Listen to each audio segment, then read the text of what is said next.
Welcome, welcome everyone to the 71st edition of the Home Theater Hub. We got the trio as usual and a new guest. Excited to announce a new guest on today, Mr. Matthew Slate. How are you, sir? Good. How are you guys? Good, good. So happy that you could join us this week. Happy to be here.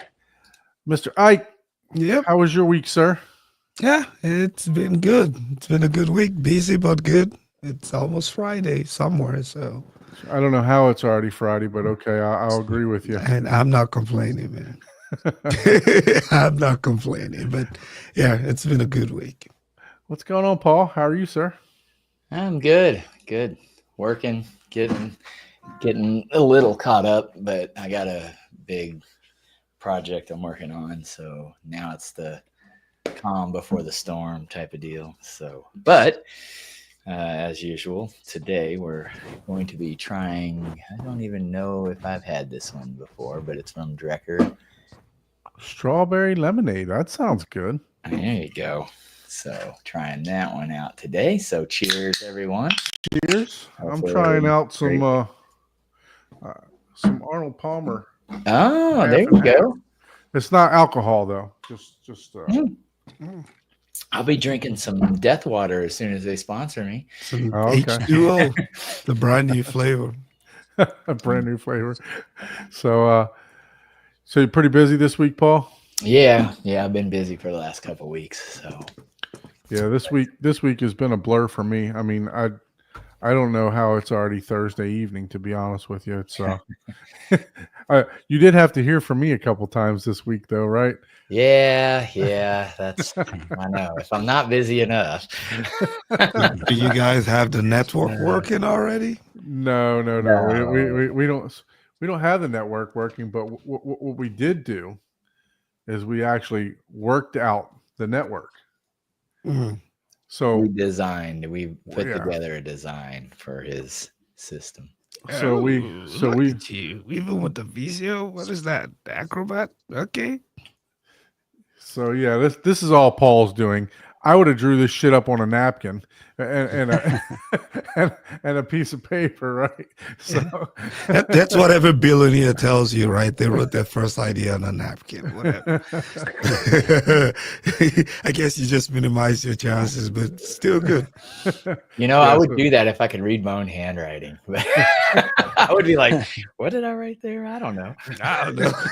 Did I yeah, write that? so we'll get back into that in a little bit, but yeah, you mentioned the network, so I figured we'll go ahead and share. But like I was saying, this week has been a blur for me, so I not a whole lot got done in the home theater. Although before the show, I was hooking up the mini DSP. Oh. So I got some cables that were direct XLR to RCA from World's Best Cable. Yeah. One of them was female Oh, end, and the other one was a male end. So I was able to hook the four female ends directly into the male end, right into the RCA, into the mini DSP. I'll show you guys later on. And then the other one went straight from the LFE channel from the Lindorf right to the input of the mini DSP. So got all that hooked up, got the subwoofers plugged in, got the jumper cable between the jumper RCA between the not RCA, excuse me, XLR between the two rel stack subs. Got that, got both of those hooked up. So looking forward to start diving into some mini DSP here. What type of Y cable did you use to stack your? Is it just the regular? How did you stack your subwoofers? The rail? So the rel, it has an input XLR, Yeah. and it has an output XLR. Okay. So I just take XLR one to end of the XLR. XLR to the XLR. Yep. Okay. Into out. So no wiring or anything like that. So it's Yeah. all balanced up Sweet. except for the 1.5 foot of RCA that goes into the mini DSP. So everything Yep. else is 100% balanced up until that point. They need to give us an XLR mini DSP. No, don't. Sorry. They have that TOS link that it's truly balanced. Yeah. You know, it's a flex. So you would just have to get that one plus the you would have to get that one plus the XLR, the Toslink, the XLR cable, basically. It's already too expensive, man. I don't want Correct. a new one. Yeah, It's yeah. just gonna be more money. I mean, I was looking at one a while back. It's been out for quite some time, but it has XLR inputs, but it's like $1,000. Ooh. So yeah, there's another one. It's like an 8 channel. That's or the one something that like I'll that. probably end up getting. Yeah, It's- eventually. Yeah. So yeah, Which one? The home theater one? The what's it called? the 8 channel. The 8 channel HD or whatever home theater. Yep. So what about you, Ike? You said Ike week was pretty busy. Any updates in the theater? I see we got some new plant life back there behind us. Well, I had a guest at the house, Terrence, one of our guests from what 4 or 5 weeks ago. Oh yeah, or about three? yeah. Mhm. Yeah, with the beautiful Dolby Cinema home theater. He was in Texas for the last couple of weeks for work, and he stopped by on Sunday. So I had not demoed my theater in a long time, but we spent probably close to 2.5 hours or 3 Wow. hours just going through the theater, and hopefully he was impressed. But yeah, so that was as much action as my home theater had gotten in a long time. So yeah, but it was fun. It was good to meet him in person and have someone stop by the house, and we kind of it kind of worked smoothly. And I realized I need to update a lot of my demo tracks, so So you guys were chopping it up, huh? yeah, we're chopping it up, and I'm glad my speakers survived a lot of it. And Were you looking at the? I created a demo folder on the Plex. Yes, we did, but yeah, we try to use that too. But majority of them, one being Plex Atmos wasn't there, and two, I think you didn't have Dune Part 2. There were a couple that we wanted to. I had Dune Part 2, the worms. The demo, you had it? Just the short little clip. And now it's not I have demos I can and then pull it up, but- movie demos. Well, They're it separate. sounds like Yeah. you need to get what we're going to talk about here in a minute. But I want to ask Matthew, how was your week, sir? My week has been good. Busy until today. Got the day off. Got a chance to do some chores around the house, get caught up on some stuff. But yeah, it's been good. Very good, very good. Did you watch any movies or have any updates? No, I've really been watching a lot of college basketball for the Oh, yeah. tournament. There you go. The movies have kind of taken a back seat. Who you rooting for? I'm an Alabama fan, so they Okay. got put out the last round. Right. Yeah. So Yeah, so did my team. I'm a Maryland fan. okay. Right. So they got beat by the Gators. So Right. They're going to win it all. So. I think so too. They're shooting lights out, man. They're just. I yeah. mean, they were raining threes on my Oh, poor yeah. Terps. So Right. I went and watched it after last week. Thanks for Right. not spoiling it, everyone. But I once it got to a certain point, I was like, all right, let me fast forward through this. You're like, oh, this is getting tough. Yeah. Yeah. I mean, It took a lot of patience not to text you the scores. yeah, they just were absolutely raining threes. I don't know. I mean, it was just crazy. But yeah, no, this is, like I said last week, this is one of my favorite times of year, is watching college basketball. So Ike, Yeah. it sounds like to me, if you were doing a bunch of demos and Yeah. that you need to update your demo player, man. Yeah, I probably need to. What do you have in mind? Something that starts with M, or I don't know. What do you have in mind? If those of you haven't seen and have been under a rock, which Ike called me on Thursday, what was it? When this was announced, I guess it was Thursday, Wednesday, right? Just Yep. yesterday or so. He called me. He's like, "Did you see?" And I'm like, "What are you talking about? I've been so busy at work. you didn't see YouTube, you didn't see this, you didn't. I'm like, no, man, I didn't see anything. He's like, there's a new Kaleidoscape, the Strato M, and I'm like, what? So yeah, it sounds like you need a new demo player. You need a new Kaleidoscape. Yeah, I This do. one, this one's of the affordable nature too. If affordable compared to the other players.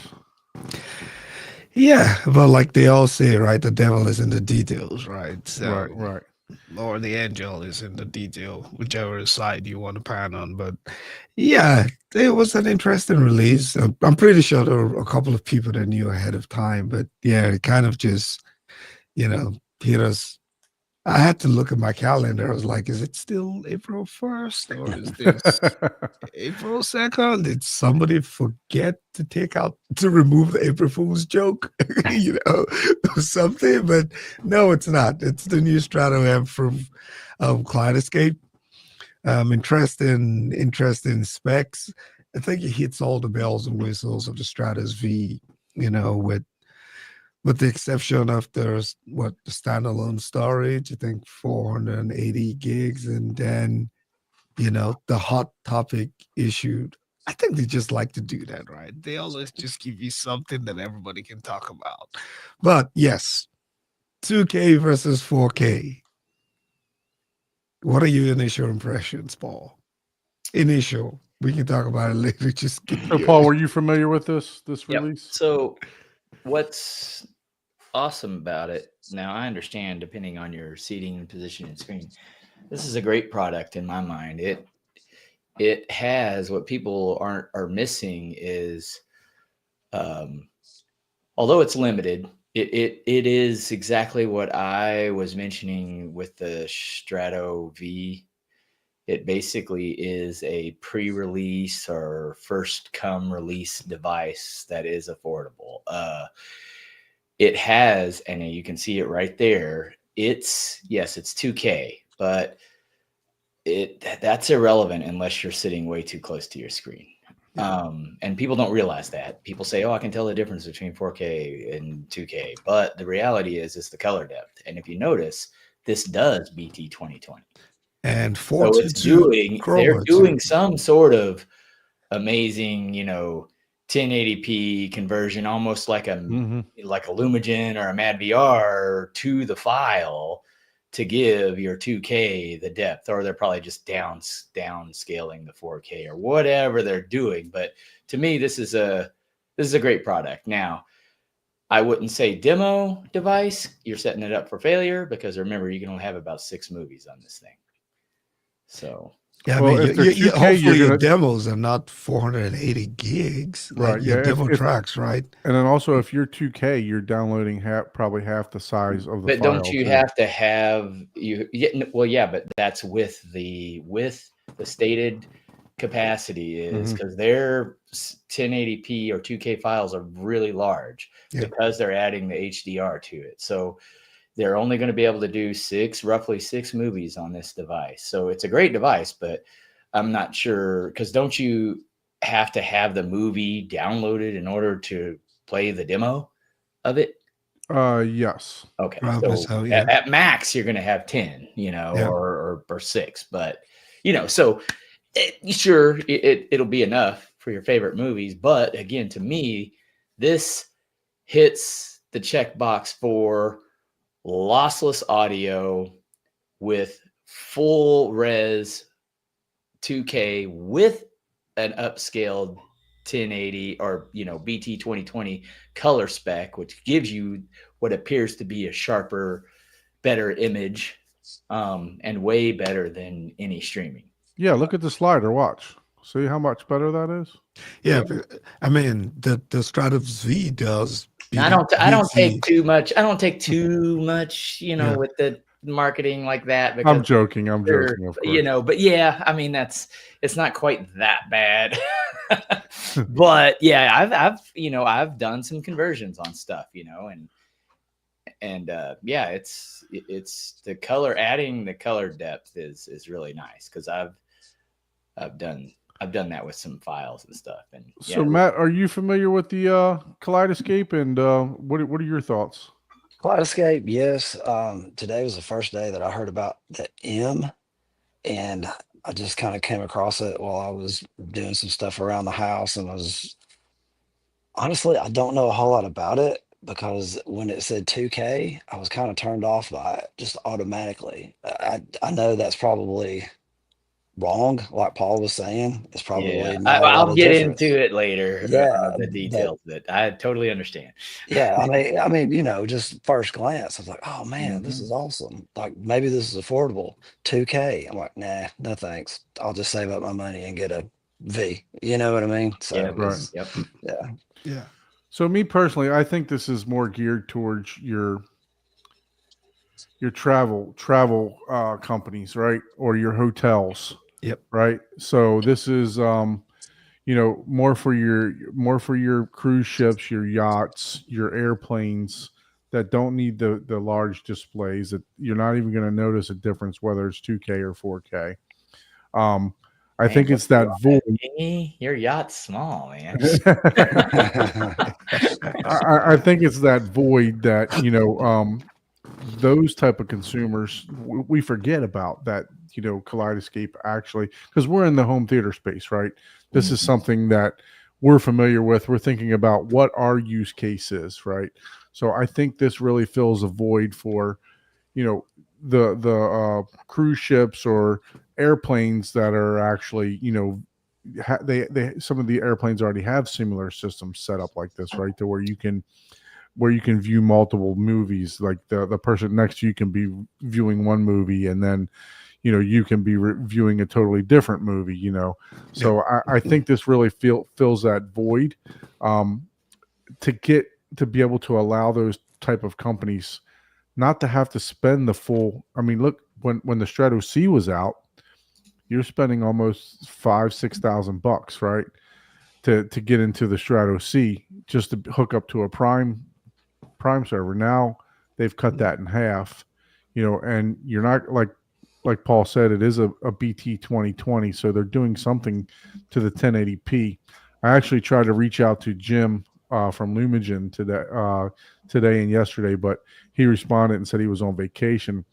My question was going to be, does it really matter if I'm sending a 2K or a 4K signal through to my Lumigen? Because technically it's down. It's as he mentioned last week, it's technically down, putting it into an SDR container anyway, and they're just changing the color space, kind of like this is doing, exactly like Paul said. So but unfortunately Jim was on vacation. He told me he was on, just had landed, and I said, obviously not that important. Just, if you can give me a call back, after you're done with your vacation, because I'd love to know if the Lumigen or the Mad VR does it really matter if you're sending a 2 or a 4K signal, right? Yeah. So, but yeah, so that's just jumping it off on this. I think it's a good device. It's a good entry device for people that would want to, just see what it takes, or what the Kaleidoscape can actually do, right? Yeah. I agree with Matt. If it were me, I would just save up a little bit more and probably just get the V. You know what I mean? For me personally. Now, if this is just for a television room, excuse me, a bedroom with a 55-inch or a 65-inch TV, I probably would just add one of these on, one of the M's on to my server, to because it really don't matter. I'm basically watching TV to go to sleep anyway, at that point. So Yeah, I think if you have a 65-inch TV, for example, right, it meets old. I mean, it's basically a Strato V without the additional extra more storage, which it's not even much of a difference in terms of the storage, and then the 4K. But if you're watching 2K on your 65-inch OLED TV, BT 2020 422, I think the Stratus V does 420, but it's 4K, right? But this does the 4222 I don't know how much of a difference, it's only if you're in a home theater, you got a 150-inch screen, then you might just want, native or 4K the Stratos V, but yeah, Well, that we're going into the weeds already, man. So yeah, let's get back to yeah, reel me back out, I was because like, wait a minute, you told me not to go on. no, I mean, you were gonna go to your PhD. I already know. We already talked about this yeah, offline. that's true. So let me reel you back, reel myself Sad, back. but I have to reel you in. We will discuss more of the Strato V at the end. Yes, towards the end of the show, some point during the Yeah, show. there's actually a lot of news that that I'd like to Yeah. discuss. But Matt, tell us a little bit about yourself. You're the guest here, man. What would you like to know? Uh, Matthew, I've been working on this home theater for about a year and a half. I designed the house, so I laid out this room Okay. just for a home theater. Let's see. How long have you been in the hobby? I've really kind of been in the hobby for several years, but I've really got serious about it in the last 3 or 4 years. Probably a little bit longer than that. COVID, like a lot of people, you're trapped in the house, That's and why I upgraded.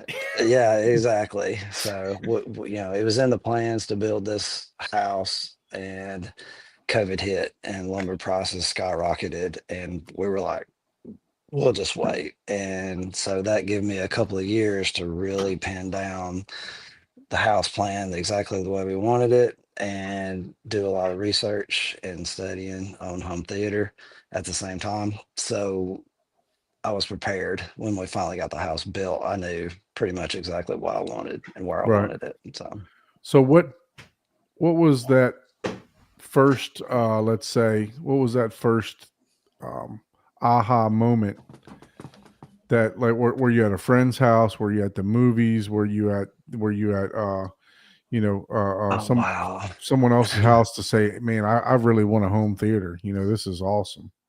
Well, it started way before then.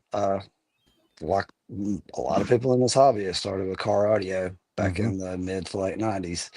And even a little bit before that, I really, I remember being in elementary school, and I was visiting my great aunt, and she's like this typical Southern aunt, it's like heavy Southern accent. And I'm sitting in her kitchen, and I just hear this boom, boom, boom, boom. And it got louder. And I was like, what is that? And she just goes off. That boy comes through here making all that racket. And I'm like, what is this? I don't understand it. And then I see this little red Mazda pickup truck drive by the window, and I couldn't wrap my brain around it.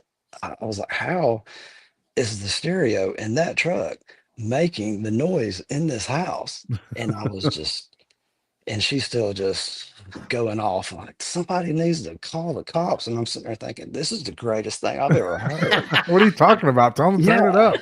Yeah, And like, how do I get that? exactly. I can't wait till I'm 16, and I've got to have that. And from that moment on, I was just drawn to it. Like I couldn't figure it out. In the 90s, and you have to buy all the magazines, the car audio magazines, yeah. and Mhm. all that kind of stuff. And then, yeah, it just kind of went on from there. Got into the car audio. You grow up, you get a house. House is more important than the car. So Right. you just move everything over to the house. And yeah, that's pretty much how it started. And Very every good. house just gets you learn a little more, you get a little bit better system. And I've always just wanted just a room, just a dedicated room. And Nice. my wife was nice enough. I told her, you can do whatever you want. The rest of the house, I get a garage space and the bonus room, and you can do whatever else you want. I don't care. So Now, Yeah. does she like Sure. movies also? she does. She's not really into She don't know what's going on. She just knows that she likes it. Right. If that makes sense. So yeah, she's really glad that I've done this podcast, so I'll have somebody to talk to about it instead of just like talking to her. But she's just like, yeah. Just Yeah. giving you that blank. Yeah. I was like, yeah. you don't have to know anything. Just let me talk. Okay. Just nod your head. That's the how you gotta do. So yeah. That's awesome. Mhm. That's so cool. Yeah, no. So she were you big movie fans, and did you frequent the movies a Um, lot? I honestly we really didn't go to the movies a lot. And I'll be honest, like we watch more trash TV on the couch downstairs, Mhm. just like random Survivor. shows and sports. Well, yeah. And but about once a week we come up here and we'll watch a movie, like a really good movie. Right. So we it's kind of like having a Corvette. You don't want to drive it every day, but you do want to take it out from time to time and have fun with it. So yeah, that's kind of Yeah. our situation. So Yeah, so I've always been a big movie person. I can Mhm. remember standing in the line waiting for people to return their movies at Blockbuster, just yeah, trying to yeah, peek and see what they're returning, and like, hey, right. can you check that one in for me? I want to get Mhm. that one. Right. So and then we had a private, like before Blockbuster got big, just a private video rental guy, and I mean I'd Mhm. spend 20 minutes, 30 minutes every time just talking to him about movies and stuff, Right.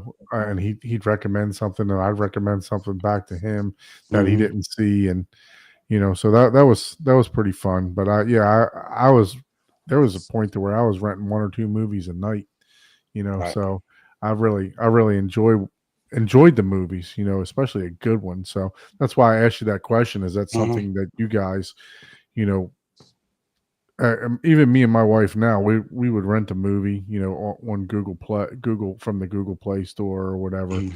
We rent that, or from what is the Voodoo or whatever, Mhm. we would rent from there, and I would get 2K from there. Speaking of 2K, we would get 2K streaming basically. So, but yeah, no, it's that's exciting, man. I'm glad that you were able to fulfill one of your dreams and get that theater built. We're going to see that in a little bit. Mhm. So, talk to us about where the build process. What did you actually build it out, or did you have a contractor build it out? No, I actually, like I said, me and my wife, we designed the house, drew all the plans. I'm in construction, so I kind of had the hookup. But as far as planning out the theater part, that was hours and hours of YouTube and reading articles and just learning everything that I could during COVID while we were waiting on lumber prices to come down. Right. So when we finally started building it, I just knew where I wanted everything because, like I said, I had 2 years to plan everything. Um, but yeah, basically, I knew exactly where I wanted everything. Like I said, you draw the plan out on the computer, so you have a 3D model. You can Hmm. walk around through it and just make sure everything is exactly the way that I wanted it and the way where it needed to be. So So you pulled all the wiring, you did all the yeah, electrical, you did. yeah. I mean, I sub most of the house out, but Mhm. there's still something to come down here and do every day. Right. So of course I have my electrician. I was like, I just need a dedicated 20 amp right there, that kind of thing. As far as all of the speaker wiring, yeah, I mean I pulled all of that wire and LED lights and that kind of thing. So yeah. Did you do like a plug, like a Govee style light, or did you do like the 5 wire with The like? The 5 wire, just the way everything, the distances were a Mhm. lot for the Govies, and that would get really expensive. So basically, I just pulled 5 wire and left everything out. The sheetrock hangers, just Mhm. let the wire come out, and then just bought the separate driver and the controller, Like the and WLED controller. yeah, Yeah. right, yeah, just a cheap Amazon Mhm. controller. Yeah, they're So super cheap too, and yeah. I did the same thing. I pulled 5 wire everywhere. Mhm. I had an electrician pull all the wiring for me. because that's one thing that I didn't want to mess with. You know, Yeah, Right, I don't right. mess with electricity, man. and I had him pull the 5-wire too. So, Right. you know, I'm actually looking at having an electrician come back out and pull another dedicated circuit inside of my closet. Right. So, which it's going to be a little bit difficult because my closet where my rack is, I got upstairs and downstairs, so they're going to have to pull it between 2 floors. Yeah. Yeah. So it's not going to be fun, you know. Right. So, and then on top of that, that diagram that Paul and I drew, or Paul drew, not Paul drew up, that diagram, I'm going to have to run either a fiber cable or an Ethernet cable through Right. that same first and second floor to get it into the rack, you know, to be able to do what I want to do also. So, Yeah. but so yeah, so what was so is this the first iteration of a home theater that you had in this house, or did you have other In this house. Like I built my last house, the house before that, I had purchased the house but completely remodeled it. And that's probably where I had the first real 5.1 system, because this is probably back in late 2000s, probably somewhere around 2006 or something like that. So I had, a nice little 5.1 set up in a living room. Got the plasma TV. I remember back then, everybody thought it was so awesome because I had one of those TVs that you could hang on the wall and everybody would Right. trip out, when they come through. But after that, the second house, it was also a living room setup, but it was all in wall, just to do something a little bit different. Wasn't the best setup. The living room was really open concept, and it just wasn't the greatest. And that's another reason why when we moved into this house, I just needed one room. Just give me one room to let me do whatever I wanted. And my wife was kind enough to let me do that. So take us through the journey of your old stuff that you had, your 5.1. What did you first start off with? I picked up some Polk. I can't even remember the model number. That was a demo at Circuit City, if that tells you anything, how long ago that was. I picked it up. Yeah, it was like a 5.1 system, and I got a great deal on it. And then I picked up a Velodyne. I forgot the model number. It was like a 15-inch driver with I think it was a 600 watt amp. Velodyne was the shit back That then. was- man. yeah, I was like, okay. Actually, they're still over there in the closet. I've got 2 of them. Oh wow. But yeah, so I had that, and I actually moved it from a condo, or I mean, a townhouse that I was living in. Is actually where I purchased that, and then I moved everything into the next house, kind of transferred everything over, and got rid of that. I built my next house, and it was just, I wasn't that into it right now back then. Like, I knew about surround sound and I liked it and I liked the subs and everything, but I wasn't really educated about it back then. Right. So it was just some Polk RT end walls and end ceilings, and I brought the Velodynes with me. I did keep 2 Velodynes, and I kept that for years. I think I kept that house almost 10 years, and I did the whole home audio in that house, so that kind of thing. Learned about that a little bit, but I really didn't want to spend a lot of money because the room was so terrible. The more Mhm. I learned about it, I was like, well, I'm not putting any more money in this system because this room is horrible. It's not going to Right. make it any better. I'm just going to wait until I can have a dedicated space. So what type do you remember, like what type of processor or AVR you used? I was running a Pioneer for a while, and then I moved over to, Paul, you'll be proud of me. It was a Yamaha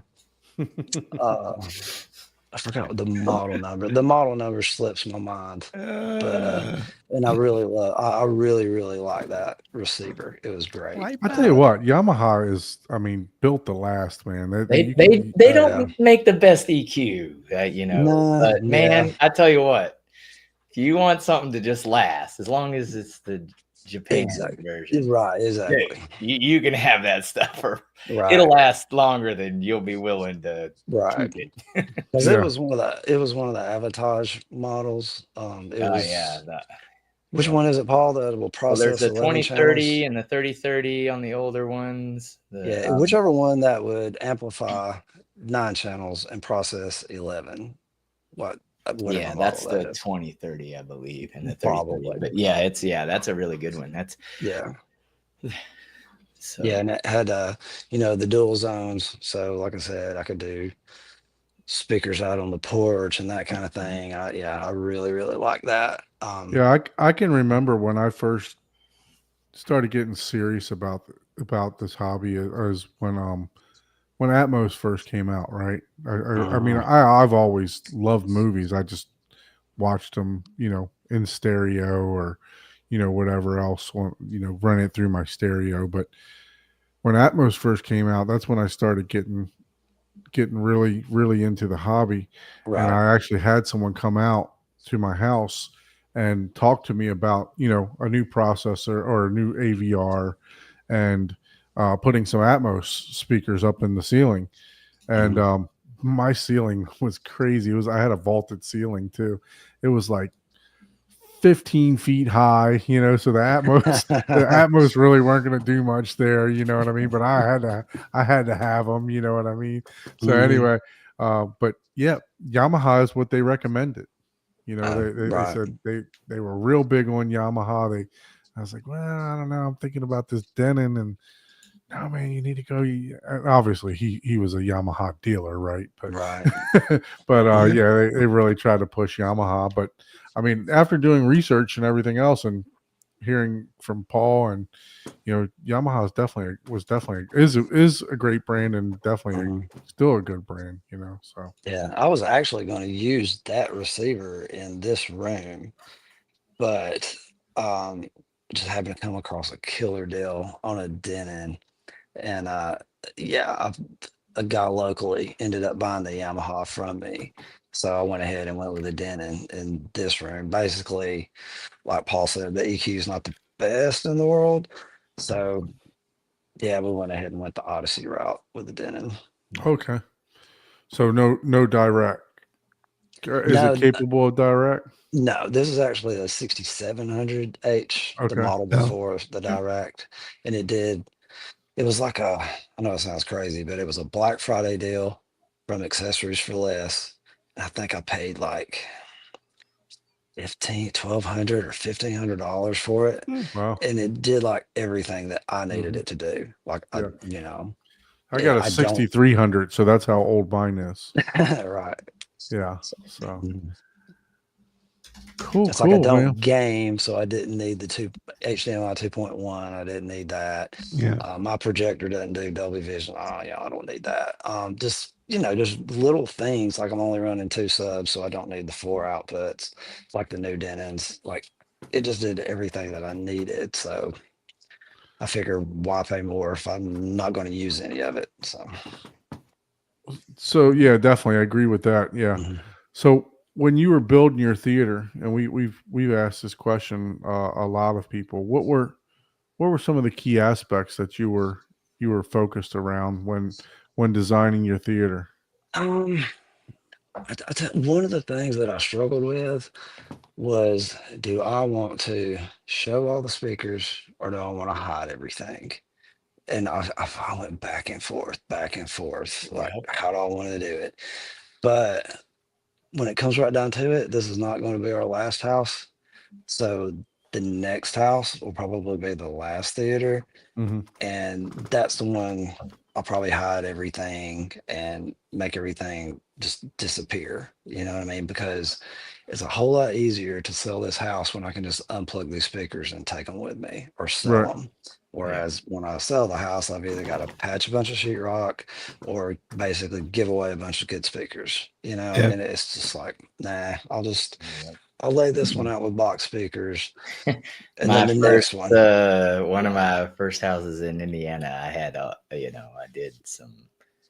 I liked all the flush mount, Mhm. Right. but it was a small house, Right. so- Yeah. and once you do that, it's hard to. I don't know. It depends. Some people love looking at if you have really high end, sexy looking speakers. Right. Right. I would want to show those off, but generally I Mhm. don't have those in my theater per se. But Right. yeah, man, that hidden. If I could do it, I would do that right now. All hidden, Yeah. like Right. everything. So Well, and I'm kind of like, well, my first theater, it was all box speakers. Everything was out on the floor. The next house, it was all in wall and in ceiling. Everything was hid.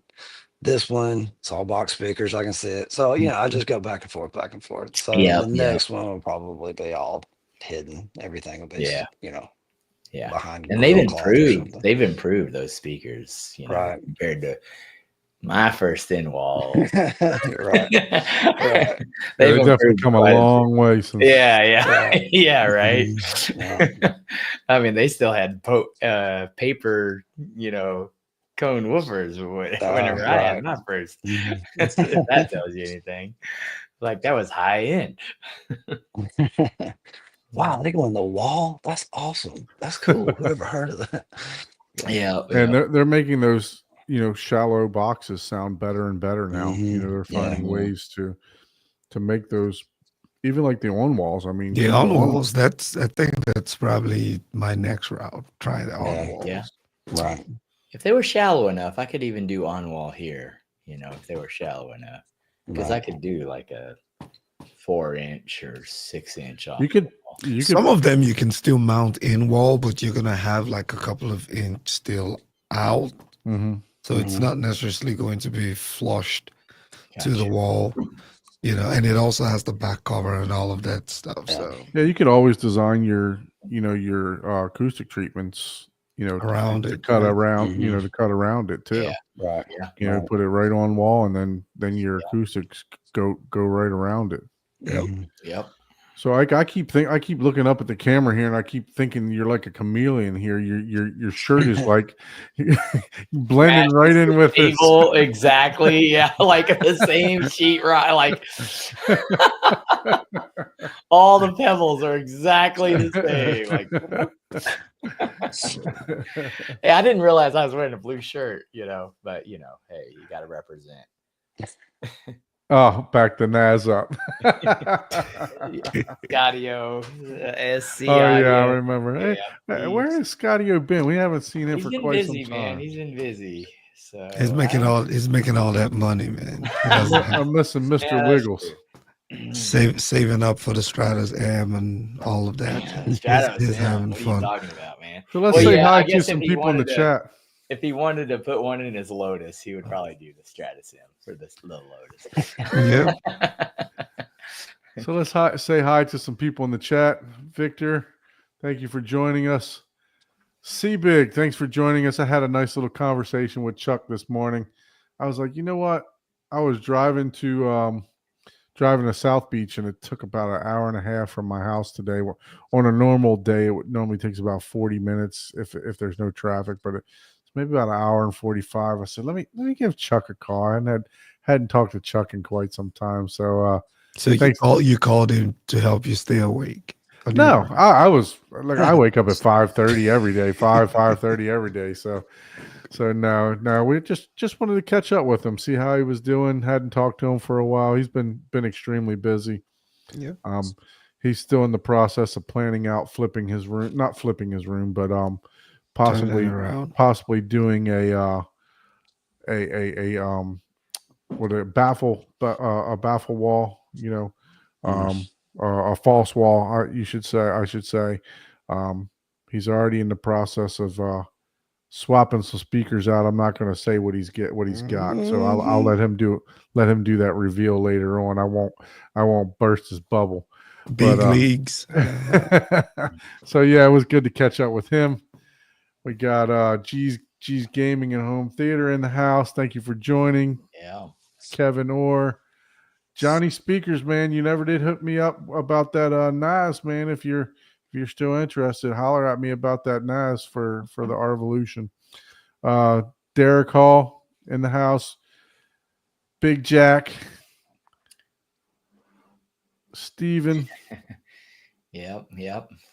It's always good hanging out, and it's fun John. whenever I have a party, it's like there's a certain threshold, I've had parties where, it's like, ooh, there's 32 people here in a house. It's like, ooh, that's a lot. That gets a little bit out of control, Yeah. but I guess it'll be a little different here in the old YouTube channel. Yeah. So Matt, what was the first movie you watched in your theater, and what will be your top 5 favorite movies? Your latest, Not necessarily demos, but movies that you love to watch. I'll tell you, wow. Of course, the John Wick 2. Everybody loves that. The gunshot. I mean, the shotgun scenes in the catacombs. That's probably one of my better go-to scenes to watch. But I tell you, one of my favorite movies, and I forgot how much I liked it, was the original Den of Thieves. Me and my wife watched that a couple of weeks ago because I wanted her to watch it with me before we watched the second The one. second one that just came out. Yeah, and we're probably going to watch it tomorrow night. There's no way it can be as good as the first one, but I really, really liked that movie. The Ford versus Ferrari, that's really good. That's another one of my favorites. nice. Yeah. I like what's another one? I really enjoy both of the Dune movies. It's really usually not my kind of go-to movie, but I really like both of those movies. But just past that, it's just always your typical typical demo reel kind of movies. Yeah. Right. Yep. Yeah, I'm not a big, like, I don't know, I don't even know what you would call it, like RPG type of fan, right? So like Lord of the Right. Rings and stuff like that. It's not something that I would go to.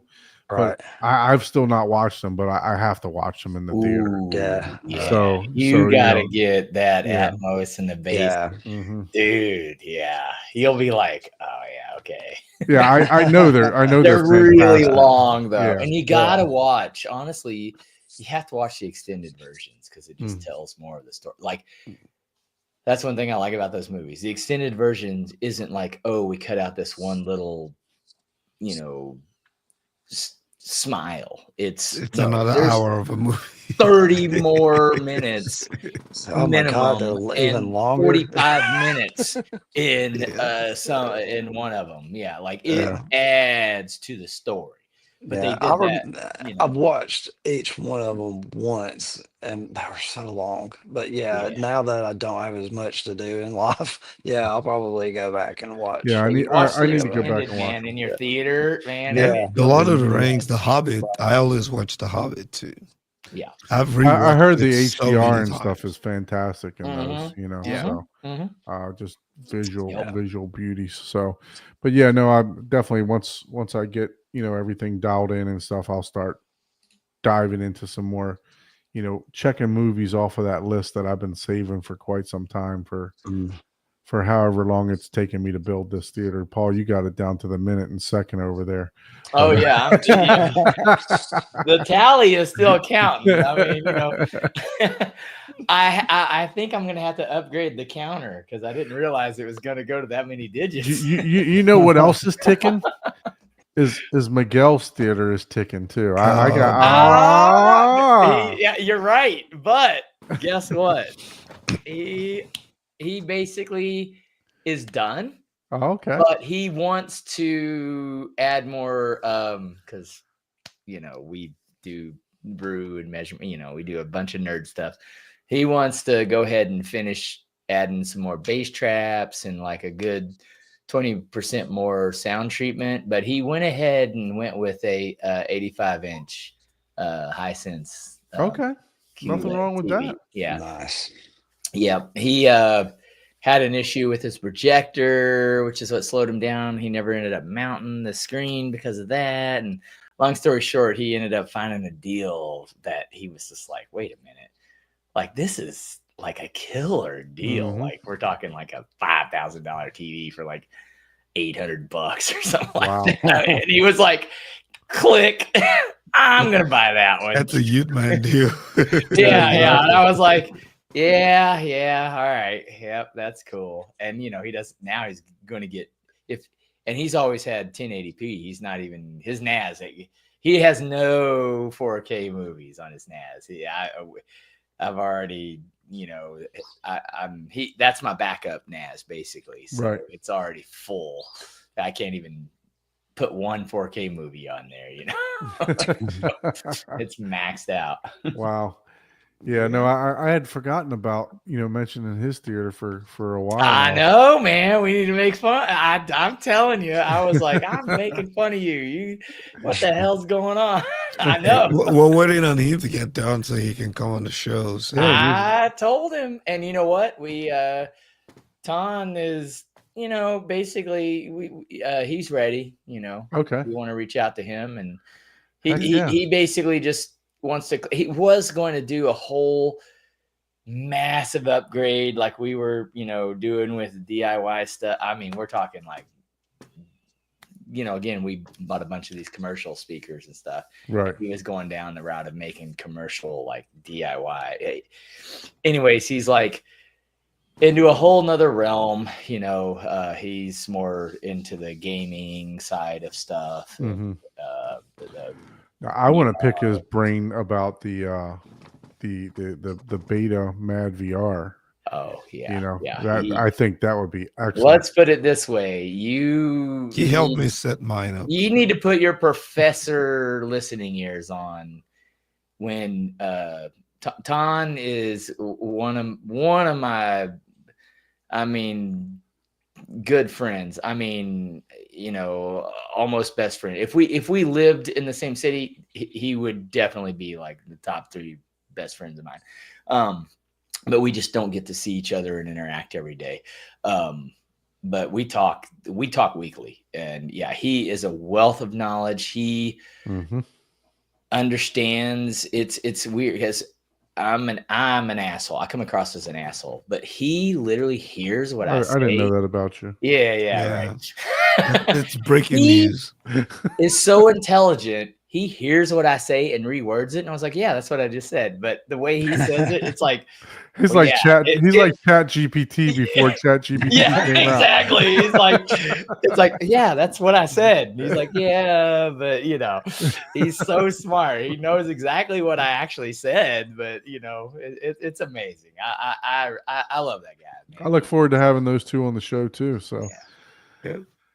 So Matt, what do you got going on over there, man? I think it's time for us to pull the curtain back and do some of the reveal. I was over gonna ask him before we even do that. Do you calibrate your room yourself, or?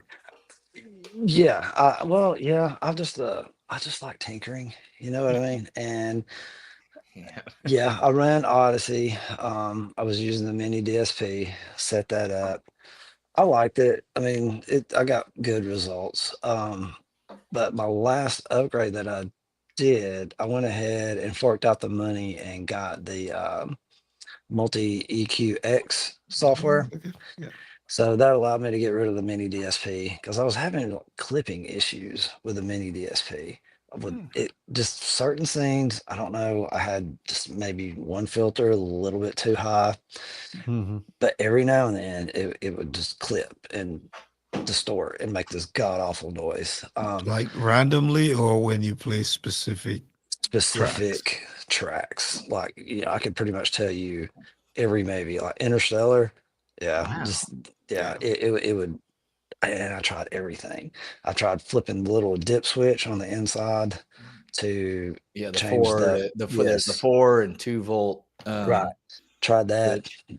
Yeah, tried that. Still done it, but I'm sure it was just something in the settings, and it's probably somewhere in the filters. Because I was using REW to upload those files and put it in the EQ editor to get all my filters and download all that. So I really wasn't doing it manually. So I'm sure somewhere between the REW filters that it suggested, yeah, I don't know. Anyway, I could never figure out exactly why I was clipping. But Yeah. since I got the Multi EQX software, it allowed me to get rid of the mini DSP, and I haven't had that issue yet at all. Nice, nice. So how many outputs does your Denon have for? Two. It has two, which is all I need. I'm only really running 2 subs. So, Okay, all right. so well, basically it's 4 subs, 2 locations. So I just Y split Okay, left and right, so yeah, kind of like we were just talking about Yeah. with my right. with my my 2 rails that I have. Yeah, stacked. Exactly. I'm thinking of doing the same with my theater, just getting additional the SW15s and just stacking them in front, just Mhm. 4 of them. Very nice. But yeah, nice. the Multi EQX software, I really, really like it. You can really get in there and fine tune everything. Yeah. I haven't had it long. I've only calibrated it once. I'm probably going to do it again. I'm not super happy with it. I think I may have over calibrated, if that's a Yeah. thing. But So did you that- set a that- curtain? Did you Yeah. set a curtain? No. So See, yeah. that's I wanted Yeah. it. I just wanted to see what it sounded like hmm if I got everything just flat, all 13 channels just flat, and it's like it lost a lot of the dynamics to Yeah. it. Like it And just that's killed it. where, and a lot of people will argue with it. That's where, you've probably watched Daily Hi-Fi or Right. the Yes. Mhm. Magic Beans. That's Right. literally what that app is for. Really. If you don't have that, Mhm. that is literally what that is for. Now, Right. I don't know how much room treatment you have in there, but that's one of Right. a lot of people, it's, if you know Rue, you got to look at your RT60 decay time, Mhm. get that at least below 600, ideally below 500. Yeah, I think this one is right around 4, a little under 4. Oh, well then, Oh, yeah. you got a Yeah. good quiet room then. yeah, that's Right. that's Yeah. good. Right. Yeah. Yeah.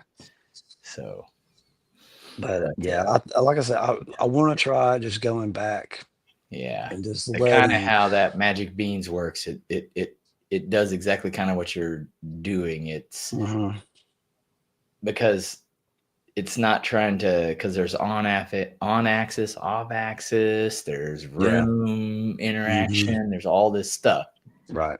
And that's what's so cool about the Yamaha, right? It's just not Right. capable of overcorrecting. Right. Yeah. So, that's true. so it's just like, okay, there was like one gross Yeah. frequency We didn't that need that one. knocked Mhm. down.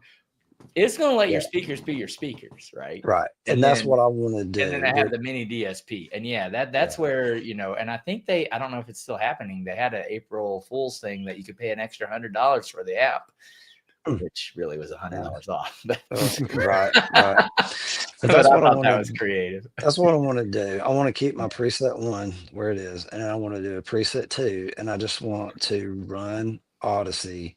Of course, go back and change all of my crossover settings, and Yeah, I'm really, really happy with the bass. Go ahead and yeah. put If those. you like filters tweaking, in. man, Right. Yeah. So I Magic just want to see the difference between having just a ruler flat Yep. all the way across 13 channels compared to if you just run Odyssey and see what that does. And Yeah, I just want to. I just And want then you have like narrow band or wide band EQs, and that's what I Right. did. Like whenever I used MSO, Mhm. it just spent hours. I'd let it run for like 8 hours, and it used so many narrow band filters. I was like, Yeah, "This is right. shit, man." That's And that what was my own happened. fault, right? Just because how I used it and what I was doing with it. But Right. dude, my bass was literally a half a dB, like variance. Wow. I mean, it was just like flat, and I was like, "Dude, this sounds like shit." Like, I have no bass. You Right. know? Yeah, and That most was people me. that use that Odyssey, use Odyssey, that I know of, they set a curtain, so Mhm. they don't Mm. filter or EQ any of the high. They let Right. their treatments take care of Just the do their highs. thing. Right. Right. Yeah, So, yeah. Right. you know, for the most part, they pull it back to 600 or 800 hertz or something like that, Mhm. and let everything else, you know, let everything else just go. So that you may want to try that too. It may Yeah. liven it back up for you a little bit. You know what I Right. mean? True. Yeah. This is one of those things. I just want to play around with it and just see. Yeah. Yeah, I it's just fun. wanted to see what it sounded like when everything's just really flat. And I play my movie and I'm like, what happened to everything? Like, am I hearing this right? Is this what it's supposed Right. to sound like? Because it just Yeah, sounds yeah. subdued. No, I Like it's hear you. not, you know what I mean? It's just kind But of like, boring. so like the app that Joe and Chana sell, like they Mhm. basically you're EQing the speakers to Mhm. the best that they can be EQ'd, Right. and then it EQs the bass, but the bass for the room. And then you Right. try to like do things that you can't do. So it'll tell you what to input manually into the Odyssey app, Right. Right. which Right. is pretty cool. I mean, it's pretty cool. I just, It sounds cool. I'm a Yeah. tinkerer and I do it. So I, did it Right. myself after many, but that the nice thing about the app is just kind of tells you really quickly. Yeah, what- he's got a lot of Right. good reviews from people on you Yeah, know on the site Mhm. too So that really it's enjoy it. just, yeah, if you're a tinkerer, man, it is definitely one of those settings where it's like, oh, I need to do this and Right. then have that as one of the settings and then just Mhm. and mess with, you'd be surprised. It's Yeah. I have to look into that. I have to play with yeah, that. it's pretty cool. But Right. anyway, he needs to pay me commission for mentioning. Yeah, I was gonna say, So- what kind of commission are you getting for I know, right? Like, Yeah. No, No, we haven't had Joe on it's a for a great while. product, man. if you're so. but in the same vein, right? Like I just talked about it, right? But only because you said, hey, I love tinkering, I love playing. Right. Most people don't need that fine granularity and like, Right. most people Like, it's like, dude, You're not gonna hear it anyway. just run YPAL and Yeah. you're good, you know. Mhm. Right. Right. And that's Yep. the worst one, that's the worst auto EQ that exists. But Yeah, we you hadn't know. had Joe or Chano on for a while, so they need to come back on and talk about Magic Beans because I'm sure they've had some updates and Oh, yeah, everything they've had else a since few- they've the had a last few time that updates. we had them on. So, and now that I'm getting my system, I ran Room Perfect, but I ran it with only one sub, not with not with a Only min, subs, yeah. not with mini DSP flattening everything out and then filling it. I just ran Yeah. it just to run it to see what happened. But I'm going to go ahead and get the subs dialed in, and then I'll rerun it again. And then I would like to, compare Magic Beans to Room Perfect.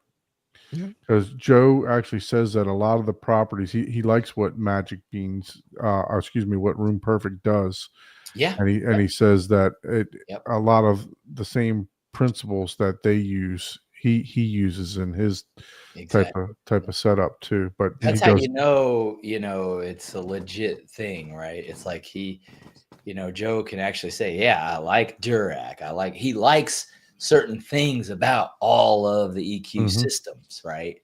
Yep. But he's just taking it a step further to say, hey, I'm more taking the room into consideration, which Yep. the whole room, not just your seating position and relative room. Which Yeah. again, like I said, it's like, if you're a tinker, oh yeah, dude, you need to get that. But yeah, and I want to run Rue and see my RT 60 times with no, what it did. Yeah, because I already ran it, Yeah. right? I want to see what it did, and with zero treatments. You know what I mean? To see, because I don't have any problems hearing dialogue or anything like that. It's it's like I told you, I put almost 6 or 7 inches of insulation behind the drywall. So it's some of the frequencies it's bouncing off the drywall, but some of them are still going through. So but yeah, no, he has an open invitation. Him and Sean have open invitation. Well, whenever they everybody want. does. Isn't that what Yeah, this of channel's course. about? Like, what are you talking Absolutely. I about? know, right? You're like acting like there's that. Like, dude, they ain't special. Everybody that watches can get on. You just have to Absolutely, that is freaking true. ask.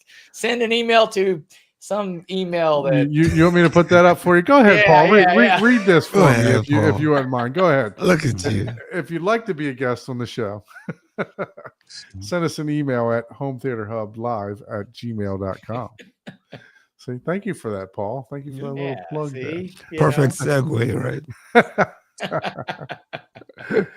So So I'm Matt, ready what do you to- think about giving us a tour of this Yeah, theater here? shit, I'm Yeah, ready to see absolutely, some- absolutely. Give me 1 second, and I'll get. So you're going to everything use your going. phone, you're going to use your Yeah. iPad. I'm just going to use this phone. We're gonna Okay, use so phone. just We turn it went over. through it earlier, so Oh yeah, yeah, that's awesome. If you're already on your phone, man, it looks Yeah, great. Yeah, yeah. like dude, cameras nowadays. I'm on my phone. I'm using Yeah, my really. phone right now. Let's see. Let's see if I can get everything flipped around. I'll buy a professional camera whenever I get 10,000 subscribers. And on, I haven't even on publicized YouTube my or the channel. other tube. Yeah, I thought your Alright. OnlyFans had that amount already, Paul. Nah, it's Well, probably yeah, his you don't second want page. high resolution on that channel. I mean, no one wants that. 2K works. Never All right, mind. look at that. All right. So when we come into, like I said, this is a bonus room. When you come in the door, you go through this little hallway area, and the first thing you look at is the rack. Let's see if we get this opened up. And we have the network switch that was just an eBay find. It's an Arachnus, mainly just because all the ports are on the back. I wouldn't have wires sticking around in the front. Yep. So yeah, that one will do. That's a I've really I've nice. heard Arachnus before. Yeah, that'll work. Got a Panamax power conditioner, which is basically just I don't know, just like I needed more outlets, right? And I had the version that did not have the lights, so then I decided that I really did need the lights, so upgraded a little bit. Oh, there you Let's go. see. Yeah. Nice. Panasonic UB420. Like I said, I really didn't need anything bigger than that because I'm running projector. I don't need Dolby Vision. You know, why spend the extra money? Apple TV 4K, the Zidoo media player, which I really like. I really didn't know if I would do the disc ripping. So I kind of got the Zidoo. I didn't want to set up a NAS or anything like that. So I got the 2000. 2000 has the bay in the front. So Mhm. all my movies are just right there. I don't have to worry about setting up a NAS. If I get more movies, then I'll look into setting up more storage. Nice. Yeah. AC Infinity fans. to That keep is a the- must when you own a Denon. Yeah, exactly. Yeah. Because this dude gets Okay. warm. Yeah. It It is really stupid does. That is warm. true.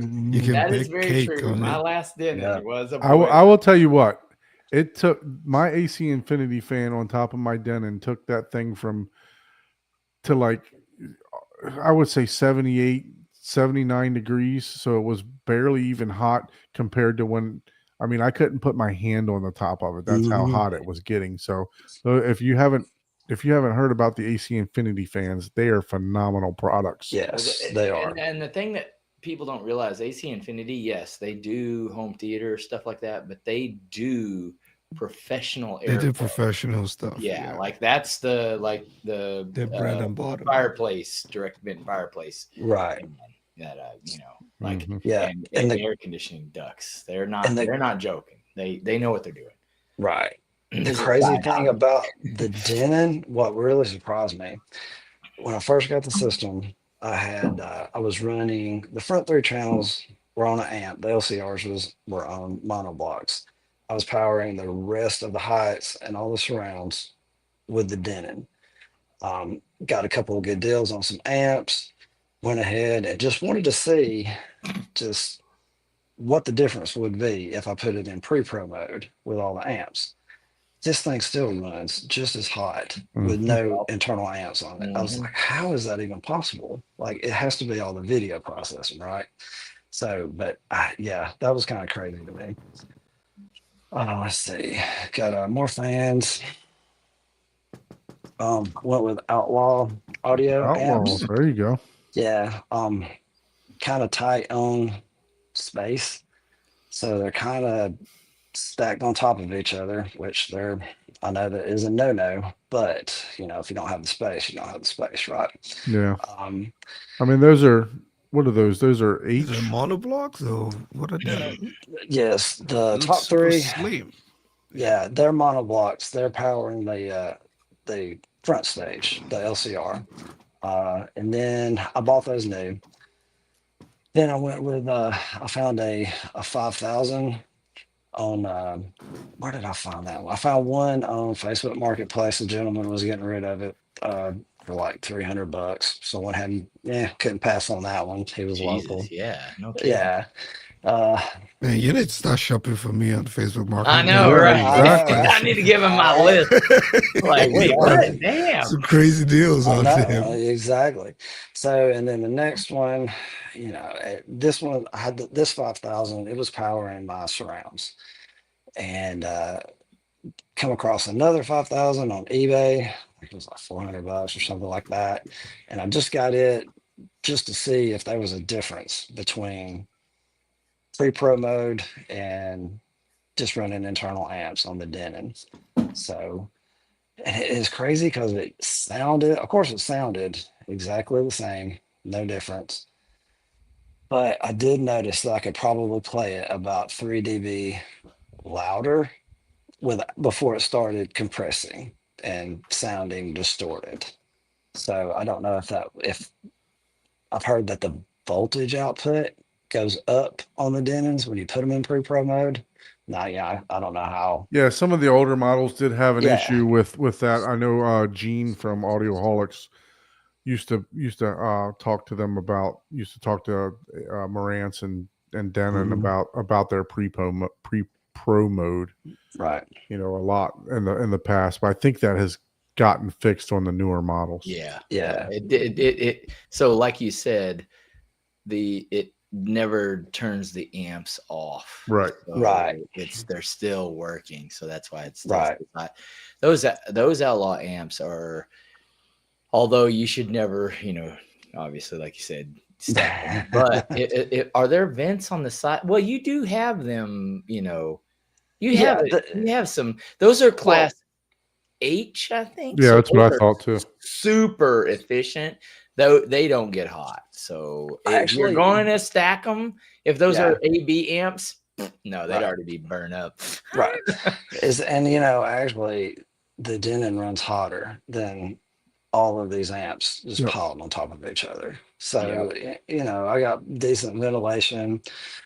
In hindsight, yeah, I should have bought a 42U rack instead of the 35, but I never planned on getting bigger amps. So, yeah, got to kind of do what you got to do. You know what I mean? Yeah. So, Still looks good. And you know what? As long looks as good. do you have fans on the very, very top of your rack? Yeah, there's one on the top. There's these two on you should each be side of the Denon and one on top. The back's ventilated. I don't have any panels on the back, so it's getting pretty good airflow through there too. So you should be pretty good as long as it's sucking air out of the top. yeah. I mean, And you can got feel it air really moving flowing, air. you know, out of your Right. most heated components. Yeah, Exactly. You're pretty good. Yeah, so far so good. Yeah. Then another power conditioner. Got the Got a Crown Subwoofer. 15. Yeah. I've got the Crown 1502s. I got 1 amp per driver. Like I said, I have 2 locations, or actually, like, you know, 2 subwoofer enclosures. So 2 amps on for the left, 2 amps for the right.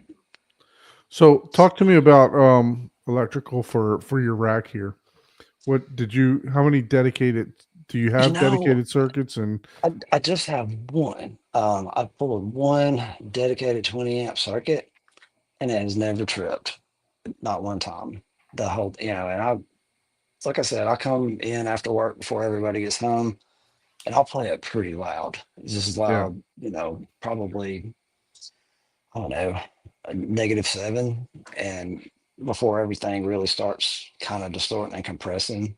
And yeah, I've yet to throw a breaker. So Yeah. Now you're probably completely fine, mhm. but what can happen is a circuit breaker will pop when it is basically in danger of fire or Right. overheating, right? Right. But your components, whenever you're driving them hard, Mhm. they themselves have protection in them, which they could be restricted. I'm not saying that's your case, Oh, it but very well could be. yeah, Yeah. ideally, you in that just looking at that, I would have two 20 amp circuits. Yeah. That's a If I lot of were stuff. to go back, yeah, I kind of wish that I would have. But like I said, I never planned on running Yeah, that and many if you don't play amps. it too loud, it doesn't matter, right? I mean, Right, right. So, when but you're yeah, showing it off, it may be like one of those things because it's all uh, relative, right? I mean, if you're listening at normal exactly. volumes, Right, it doesn't matter. But right. all that stuff, yeah, all those It's a lot. crowns with It's all a the lot. outlaws, yeah, It's a you lot. probably 215s would probably be sufficient, but Right. yeah, I'm like, It's pushing I it. don't know, man. It's a lot. Yeah, you might be pushing well, is it a 20 amp circuit or a 15 Yeah, amp? it's a 20. Yeah. Okay, Yeah, you're okay, probably yeah. good. You might be hitting the cusp every now and then. Yeah, But exactly. It's close. You're No walking problems on the yet, edge. yeah. yeah, you don't get to show off to the full potential. Maybe. Not Yeah. for extended periods of time. Yeah, Like, exactly. Yeah. yeah, just demo it real quick and yeah, okay. it That's seems good. like the Dune 2 and stuff like that that really tax all the speakers. You might be starving some power there, but Probably. but Yeah. for the most part, not all your speakers run it all the time. At the Yeah, same time. Exactly. Exactly. Yeah, Because I I, mean, I like, love it. It looks amazing. like I said, one of the bigger Outlaws 5000s, I mean, it does hot channels and front watts. You know what I mean? So it's Right. not like it really gets a whole lot of usage. The other one does the surrounds and one of the front watts. So Yeah. yeah, it could be worse. So So nice. That's Okay. good. I look. I'm impressed. The rack looks good. I don't see any wiring, sticking out. I know. I'm like, where are you hiding all that wiring, And then man? I know you he's got got that. that nice wainscoting, man. I mean that looks really I nice. appreciate it. I'm Yeah. impressed with that. Yeah, that's what I do for a living. I'm an interior trim carpenter. Oh, okay. Yeah. So That makes sense. Yeah, I was like, the trim is more impressive than the audio rack. What's going on yeah, here, let's man? see. Like, Yeah, 'cause I mean, we've got all the door headers. Oh, Yeah, that took us a while to do all that. So yeah, 'cause we just done the wainscoting in the hallway. So Yeah, it once looks you nice, though. appreciate it. Yeah. So and then you actually step down into the room. So Mm. and it's Cozy. yeah, nice and cozy. I didn't want to really go for the whole bat cave feel. I'm in the same boat as you. You're speaking the same vein I'm in, man. I mean, I love it. I'm not saying there's anything wrong with it, but Exactly. it's just like, hey, this is. I want the space that everybody wants to come hang And out. even the Yeah. acoustic panel blends with the couch and the Yeah, I color kind of on got the lucky wall, on that thing. everything. Right. Wow. So So all red, Martin your Logan. favorite color, or is that just the color of the week? That's just color of the week. Okay. Let's see. I was just wondering. I was like, yeah, red, unless you're doing Star Wars or whatever, Yeah, I mean, A lot of people aren't red. People like their blues. And Yeah, people purple. like the blue. We can do blue. Yeah, But that's cool. You can do but it. most of the time, I usually keep it, especially like when we're watching movies, we put it down to like, of course, it looks completely different on a camera, but Yeah. just about 2 or 3%. I like just a little bit of ambient light too. So I'm right Yeah. there with you. Yep. Yep. Oh, that's blasphemy to the the high end community, man. Right. Can't have any light. If it's not black, it's incorrect. So. Yeah, exactly. I mean, if you can see your fingers, you're not in the right room. Right. You gotta velvet your fingers before Hey, it reminds me of that CDR demo room, right? Where we had to block out even the camera lights with a black I tape. heard about that. Oh man, that's too much, man. Yeah, that's they did excessive. that to myself and Youth Man. Were like, yeah, there's a tape. Block out the camera light. I'm like, really? Yeah, bro? like put some tape on those things, man. You're ruining our demo of. All right. So what are we looking at here? How give us let's the see. dimensions of the room real quick. It is just almost 16 feet from side to side. It is 22 feet to not the hallway, but the little cased opening. That wall is Okay. 22 feet, and the hallway itself is probably, I think, 4. So I love the little bean bags, like just chilling in the corner. yeah, I put the bean bags in here because of course, I thought about theater chairs. I was like, I just don't know if I would really like theater chairs. So Yep. we went with a couch, but for extra seating, say like if my nephews come over or anything like that, kids come in, Right. we just got the bean bags. We throw them in front of everybody else. They don't care about if Yep. they're in the correct listening position. They just like the big screen and the bass Yeah. spot. So Oh yeah, Yeah, and the yeah, closer we you just- are, man. I used to love when I was a kid watching the drive-in. Sitting in right. the back of the truck or the car, or I'd always Yeah. fall asleep on the second Right. movie though. Is 4 hours of movies or 5 hours is a long time. That's So awesome. 22 many- deep, 16 inches wide. What do we got up front here? How big is the screen and what screen are you using? It's a silver ticket, 150, Okay. 16 by Nice, 9. Yeah. nice. I don't know the silver ticket. Just it's a screen. As long as the thing don't crumble and fall in half, or it fold in half, it Yeah, should be good enough for me. I'm you not. got enough light control in there that Yeah. you don't need any Yeah. light rejection or anything. How many Right. channels? How many channels is your system? We're running. It's a. Let's see. It would be a 9-2-4. Cool. So Okay. 13 total.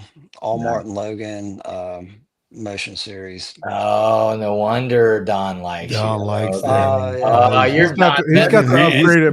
model. You're though. like brothers. blushing already. Oh, Yeah. The It's Martin like Logan motion brothers. tweeters, I see them. Yeah. Yeah, but he's got the upgraded model. I got the 60s. You don't matter. You're excited. We can see you in the green room blushing. I need to start contacting them, or Don, you need to start contacting them to say, hey, demo whatever, because guess what? I can go pick the motherfuckers up. Yeah, you're I right am down the street. literally in their headquarters. I'm Absolutely. Yeah. 30 minutes away. And then I'm a dealer for Martin Logan, but not their Master Series, and they put this model in their Master Series. So I've talked to them a couple times about becoming a Master Series dealer, but there's some requirements. They want you to obviously Yeah. hit a certain threshold and stuff like that. And I didn't pursue it just because I knew I wasn't ready for my showroom and stuff. Not that I don't think that I couldn't hit that threshold, because I really do like the signature sound of them. And I've actually talked to one of their head marketing guys about possibly even putting some side-by-side comparison in here for Martin Logan to do like some of the end walls and versus some of the bookshelves and stuff like that. So maybe that'll come to fruition a little bit later. Yeah, it was crazy about the Martin Logans. The first time that I heard the F100s, I didn't buy them from Best Buy, but they were in a Best Buy and they Mhm. had kind of a makeshift demo room. And, I asked the guy if I could hear them. He's, yeah, sure. And he played some music and they sounded horrible. I was like, oh my God, this is what everybody is raving about. Cause this was just after they come out. And then I got to thinking about it when I left. I was like, that thing was all flat panel TVs on one side, a big glass double door on the other side. There was no Yep. room treatment in there. Yeah. And then I went back several weeks later for something completely different. And they had the Martin Logan sitting outside of the demo room in the big open area. Night and day difference. They sounded so much better without all the reflections around. So yeah, Yeah. it's just crazy how much different the room can make. So Yeah, so when I demoed my 60 XTIs, I demoed them versus the 702 Bowers and Wilkins, mhm, and I felt honestly I felt that the Bowers and Wilkins were better for music, but right. when it came to movies, Mhm, I really fell in love with the ribbon tweeters, yeah, with the air motion tweeters. yeah. So it's they're definitely great speakers. Mhm. So we got what do we got here for the what models are the L and F R? uh F100s are for the left and right channels. Mm-hmm. That's they got one model above that, it's the F200s that Mm-hmm. uses 8-inch drivers. These are 6-inch, which is plenty for me for just a front stage because I'm not a huge music guy. I mean, of course, I listen to music, but primarily just home theater. Well, your space is, Right. like you're not doing 50 Yeah, feet, you're not doing four exactly. rows. Exactly. I mean, I do have subwoofers, you know what I mean? I really don't need all the 8-inch Now, drivers. Yeah. did you Um, construct that center channel stand, or did you purchase that? yeah, well, I purchased the two stands. They are basically desktop monitor stands. Mhm. And I had those, and center channel, it was just a little bit too low. So I just kind of threw together a base to try to pick them up with some leftover material I had laying You around. threw together a base with a 45 degree router angle. Well, that's just a router bit. A You zip trim around it. guy cannot put anything together without using a router. Yeah. Well, I mean, That's like gospel right there. it was Me, I would have just bullet. threw some 2x4s Yeah. together. No, he put that 45 degree on there. Yeah. That's Well, that's the difference between a trim guy and yeah. I mean, it was just a laying there. I regular might as well use carpenter. it. It's like what the router's on my belt, not not a Right. saw. It was just sitting right there. Might as well use it, right? Yeah, But looks yeah, fantastic. By the way, you did a fantastic job on that. appreciate it. Yeah, looks Um, good. yeah, just spray painted that thing real quick because I mean, it's dark in here most of the time. Yeah. Yeah. But the center channel, I really like the center channel. I was really, really worried about not having the center behind the screen because, you listen to all the podcasts and you have to have it. You have to have it behind the screen. If you don't, it'll sound just god awful. But I was really impressed. I never, ever, ever get distracted and think a voice is coming below the screen. Like, Yep. yeah, There's a reason that you chose the right speaker for that yeah. too. And a lot of it, Yeah. I really like the Martin Logan, the way it's designed. I don't know if you can really tell, but it's got the angle kind of angled up. It angles up. Yep. Right. And then you can flip the whole cabinet over if you were going to set it on like up on a cabinet more Mhm. in front of you. So you can have it Yeah. both ways. You can have it firing straight, or you can flip the whole thing over and have it angled up. And it angles up perfectly. So Yeah, and the reason is just the reason that you're not really, hearing that is because of the dispersion of that particular speaker. right. Some of them, if you have a narrow dispersion speaker, this is why they say, choose your speakers to the room, not your speakers. Yeah. You know, You have Yeah. wide dispersion on the ribbon tweeter, but it's a narrow vertical dispersion, Mhm. which Right. as long as you have it aimed toward your listening position and it's not directly bouncing off the Right. floor. So think of like, I was doing hand gestures here. Think of like a cone, right? Coming out of each one of those speakers, right? And the tweeter has the same cone on your towers. But as long as you have that angle on that center channel and that Mhm. cone is landing roughly, it doesn't have to be exact, but roughly in the same, starting position off the floor, or if it's not even hitting the floor, right? That would be the, most exaggerated experience. But yeah, as long as it's not doing that, yeah, they're going to sound exactly the same. You're not going to be able to tell where that speaker is located. But if you have a super wide Mhm. vertical and it's bouncing off the floor 2 inches in front of the speaker, yeah, you're going to hear doubling of, volume. Essentially, you're going to get the speaker source and the reflections off of the Mhm. floor meeting you at the same time, Right. making it, you hear like, oh, that sounds like it's coming from the floor. Yeah, he's got carpet and pad too, so Yeah, exactly. whatever's hitting there, it's That helps bouncing. too. Yeah. Yeah. So, yep. Yeah. Because I, That was- I was really worried about it because I did demo a couple of rooms that did have center channels, underneath the screen, and they were a little distracting. I mean, I'm not gonna lie, Probably you didn't can have kind of padding on the exactly, floor. And yep, exactly, exactly. Yeah. and you could kind of feel the sound stage in the middle, like the dialogue was just a little bit lower, and I was like, God, I don't know about that. I'm really worried about it. But when I got the center channel in, I was extremely happy. I was like, oh, thank God. Like it doesn't sound like it's Right. yeah. And psychoacoustics play a big role in that to me too. Cause I mean, if I'm watching a movie and I'm watching somebody's mouth, like I'm naturally going to assume that the dialogue is coming from their mouth. You know what I mean? So Exactly. Yeah. but So yeah, I was really happy with that that. center channel is beautiful. That's the biggest center channel that they make, correct? It is. It's the biggest one that they have in that line. The C100. So, Mhm. and then Hey, Matthew, for what speaker cables do you use, man? They've just been catching my eyes. I've been looking at those. Did I tell man. you, Ike, man, I don't know. It was just something off of Amazon that looked cool. I don't even know Oh, for real? Yeah, That's a yeah. good find, man. Because I've been Oh, I looking at know. it. I'm like, that just looks cool. I could probably, I probably still have a pack laying over there in the closet somewhere, but I cannot even remember the brand. But it was just some random brand. Off Yeah, they got the pants. I need to add the pants to mine. Yeah, that looks cool, man.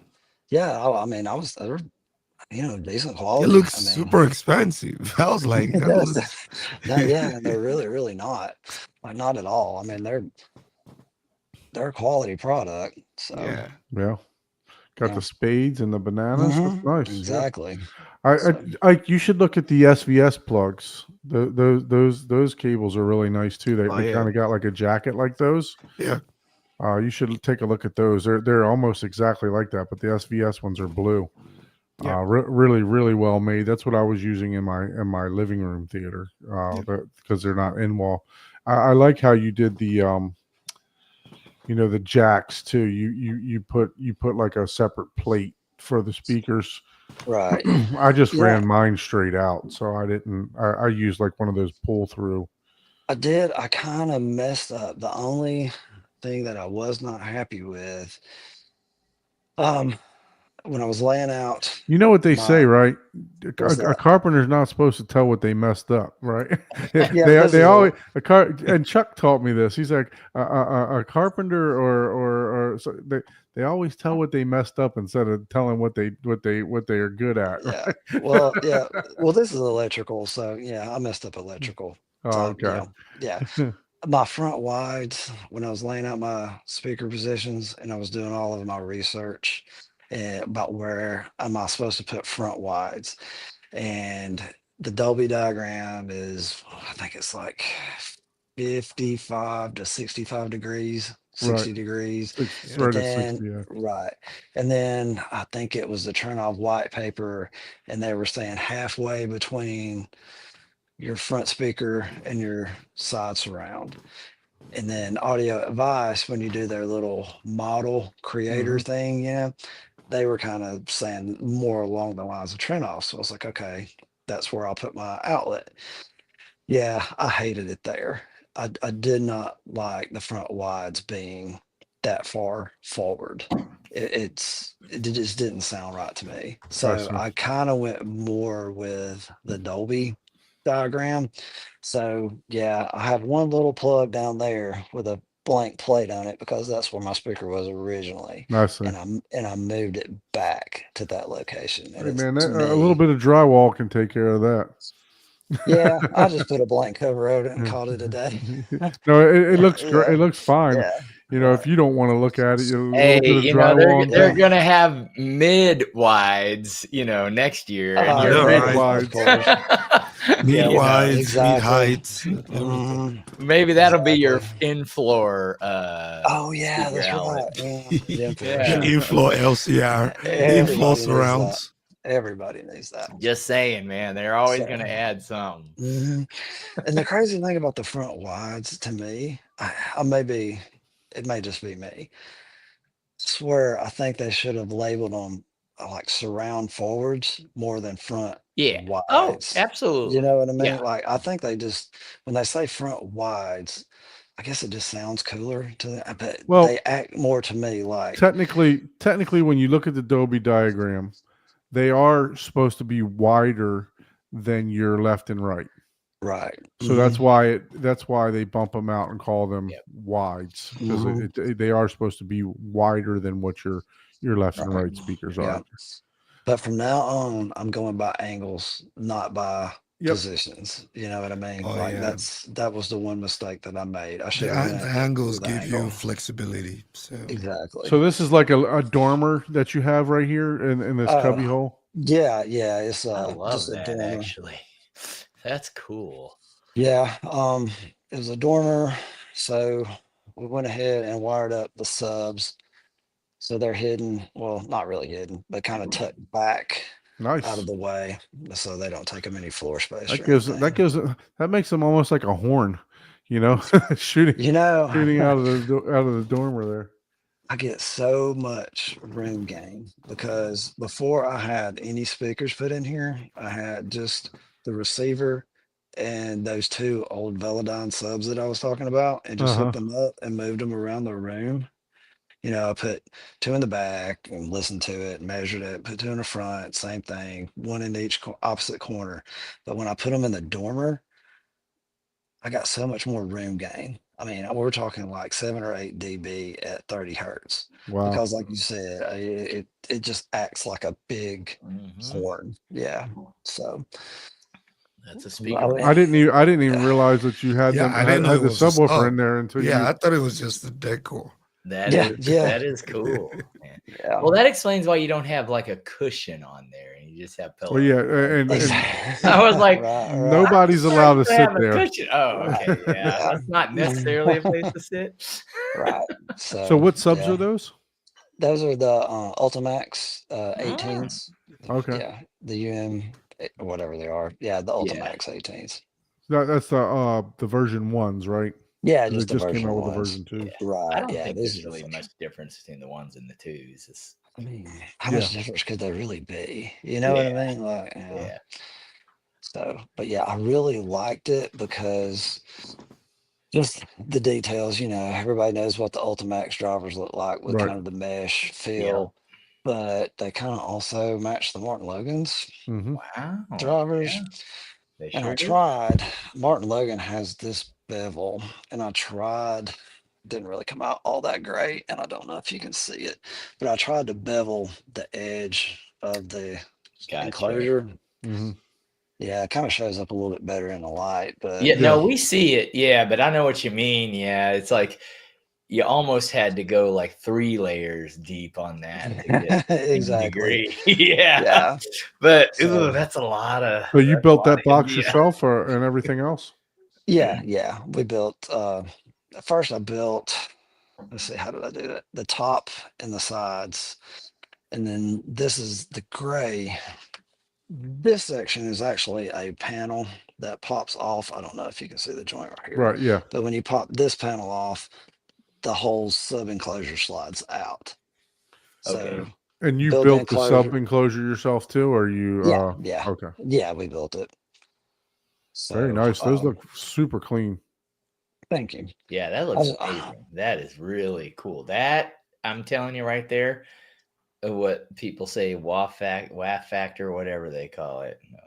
Yeah. That's times 1,000, right? That's Right. like So you've Yeah. got those two. you don't even know you have subs. hmm Yeah. Yeah. And then And they're right at the other- 90-degree mark too, so that's awesome. Mhm. Right. So, and it is crazy because when you're messing with a mini DSP and you're trying to time align everything, to get them time aligned, I think it's like 0.03. I mean, it's like they're almost already perfectly time aligned. Yeah, it's not really much adjustment in them Right. to get them aligned up at all, just because they are perfectly symmetrical with pretty much the Mhm. whole area, the whole space. So, So you- middle of the wall, mid Yeah. wall is one of the other Midpoint. positions. So Yeah. you have each crown amp running to each driver, or do you have them Yeah. parallel? Mhm. 1 amp per driver. So are they separated in the enclosure? Do you have them like walled off in the enclosure as like Yeah. two separate? Okay. Yeah, it's like two different chambers, two separate see. chambers. Yep. So 4 different subs. Yeah. Right. Yeah, 4 subs, 2 locations, pretty much. Yep. Nice. And then you got the those are the versions of the 35 XTIs that I have. Right. 6-inch driver with the same tweeter as Yeah, I the moved- as the towers, correct? Yes. So everything is like a perfect match. The Mhm. only speakers that are slightly different are the heights, which are the MP10s, Okay. which is kind of really don't make the 100s in this configuration. Yeah. So this is basically like one model down. The tweeter's a little bit smaller. The drivers. They'll probably come out with a because it's time. They upgraded the towers first, Uh-huh. and then they Right. then they came out with the Atmos speakers like 2 years later. Right. How high is to that match mine. ceiling? How high is ceiling? It is 10 feet to the peak. Oh, okay. Nice. Yeah. So yeah, So so they it's- came out with those to match like in an in-ceiling version. So, Right. what projector are you running? You just showed the The projector there. LS or the Epson LS 12,000. Oh, nice. Yeah. Yeah, that's nice. So, what did you consult, or did you just do many hours of research to decide where to put your absorption panel? And I tell you, Paul, I just built them, and wherever they look cool is where I put them. Like wherever they were symmetrical. Yeah, Only spaced them out. because it's like, because as much homework as I've done and as many room builders that you listen to, it's almost like they all put them in different places slightly. You know Yep. what I mean? So it's Yep, like yep. sound is bouncing all over this room anyway. So Mhm. what difference does it? I mean, I'm sure it makes a little bit of difference if you set your microphone Well, up and you watch that. accidentally, you definitely covered your Yeah. 'Cause yeah, science-wise, you want to cover Right. your first reflections, Right.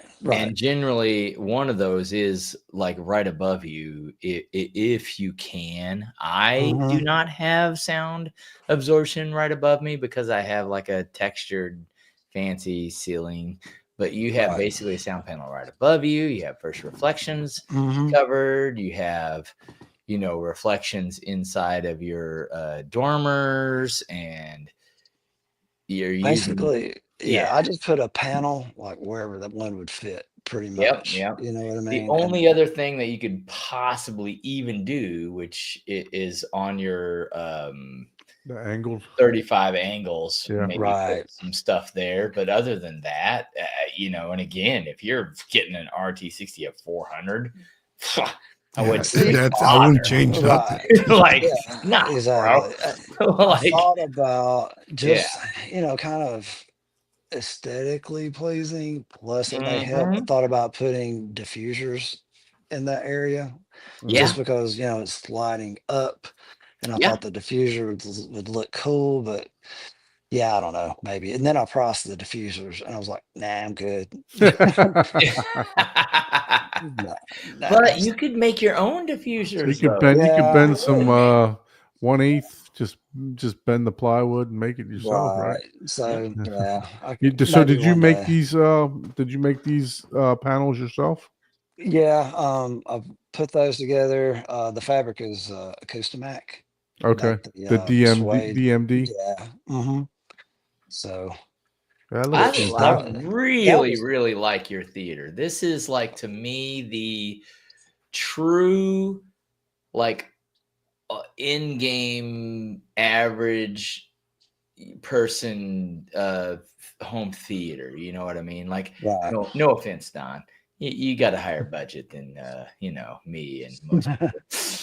But even though you got the same speaker, I love this room. I mean, yeah, I mean, I it's would be. amazing. I This mean, is this is exactly what my room was going to look like versus this is like, when I decided to say, you know what, I don't want to see the front stage, so yeah.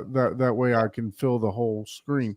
And, So that and you know what? Matt could have done that here too. Yep, I mean, he could have exactly. if he wanted to. Yeah, but this is, to me, an amazing system and setup. Now, granted, we do have some many years of carpentry, and we're using our personal skills or personal friends' skills, because that's what you got to do, and it is a realistic in game, because I love the high-end theaters. I love the $1 million theaters, but it's like, well, yeah, I mean, that's just, I could make anything look amazing with what he's got there isn't cheap, so don't.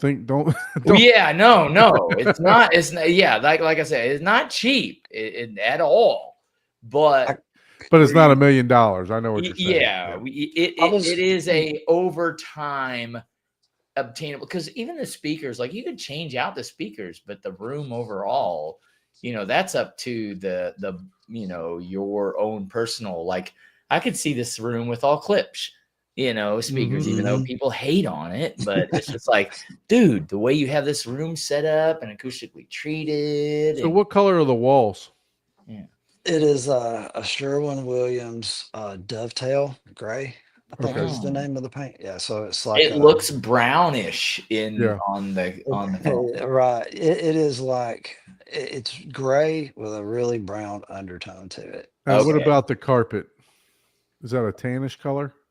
It's actually kind of the same way. I mean, it's gray, especially when you get it in the sunlight. It's really gray looking, I see. but it does have some brown tones to it.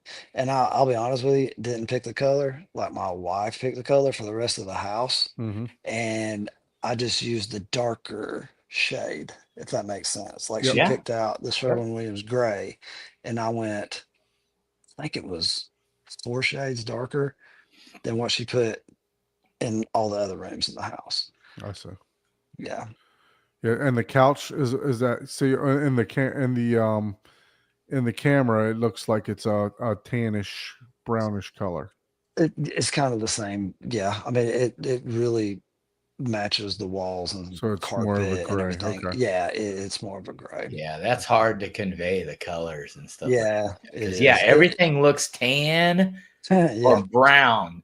I did not get gray from at all. So yeah, that's pretty wild. But that's cool. It's like that picture, right, of that dress a long time ago. Was it pink or blue or something? Yes. Like that? Right. Don't bring that up. Yeah. Oh man. But yeah, it's been fun. It's been a lot of fun. I really enjoyed it. It looks fantastic, man. You did this was my theater before I decided to hide the speakers. I mean, what speaker stands did you use for the for the bookshelves? What was the name of those? Kanto.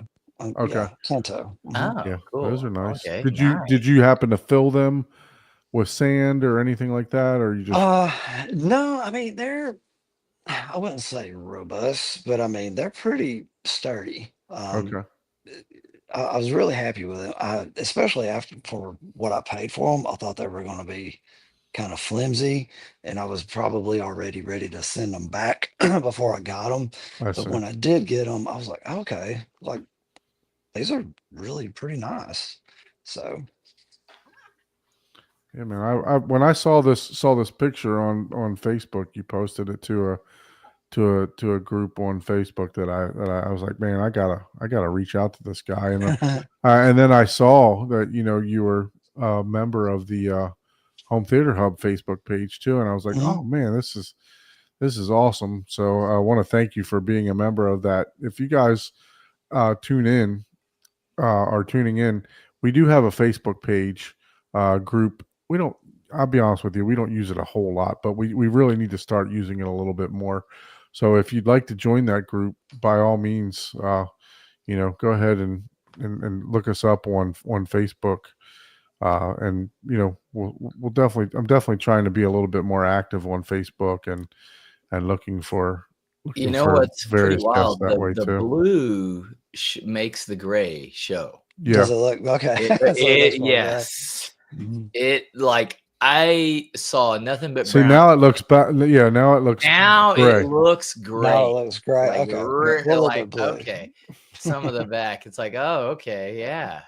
Because Yeah, someone was the- like, oh, I see gray. I was like, what are you talking about? Like, I Yeah. have a friggin' Delta One monitor that I'm on, and I'm like, nah, I'm seeing tan, but now I'm seeing gray. He's quicker. Yeah. Yeah, you definitely see gray in the backside now. Yeah, with the way the and, lights and are. your trim is a little different Mhm. color. It's The trim is actually the same color, but it is semi-gloss, and the walls are flat. okay. So that's yeah. So that's That is kind of wild changes that how up a much little bit. difference that makes. Mhm. Yeah, always. Man, this room is definitely clean though. You definitely did a fantastic job with that. I Oh, this appreciate it. is, I love it. I'm going to be reaching out to you because maybe I get some ideas from you on how to close up a couple windows because Okay, I sure. want to close up some windows and just run some ideas since this is Sure. something you do as a trade. Right. Yeah. Have him tell you, and if you need, you can go ahead and conference me on, and I'll draw it out for you, Don. So, Okay. so you Chuck know Chuck is really good too. Chuck is a oh God, yeah, he's Chuck's amazing. he's also We good. love Chuck. Chuck's dude, man. Yeah, he's knows his carpentry for sure. Yeah, for sure. Yeah. Yeah. No, but this is I loved all the window trim that you did, all the Wayne's coating. I call it coating, cotting. Yeah, caught him. Yeah. Yeah, I love all that stuff that you did on the entry. I mean Yeah, that everything. was just some leftover material that we had, and I was like, yeah, let's just throw some boxes in there real quick. And then as far as the doors, did the shaker style? Did you do that? Did you purchase them like that, or did you add Yeah, that? we purchased them that way. Oh, Mhm. okay. So this door, Speaking of see. doors, man, You guys were saying how clean and nice and everything, but yeah, that's what it really looks like when you open it up. Behind the dude, scenes. I told you in the Yeah. green room, I was There's like my- cleaning. I was like, I'm just stuffing stuff in a bag and throwing it in the other room. I'll Yeah. organize power like, supplies. Yeah, that's the driver and the Uh-huh. controllers there you and all go. that good stuff. Yeah. So yeah. yeah. But yeah, just the back of the amp rack doesn't really look much better. I haven't got to all my coding. Oh man, it looks clean. You can't see Perception a wire is anywhere. 9/10 of the law, man. Yeah, really. Yeah. It's like we don't need to see the Yeah. the And bag. So then- Wade, yeah, there's he's got a bathroom he's right got a here. unique design over here for the subs.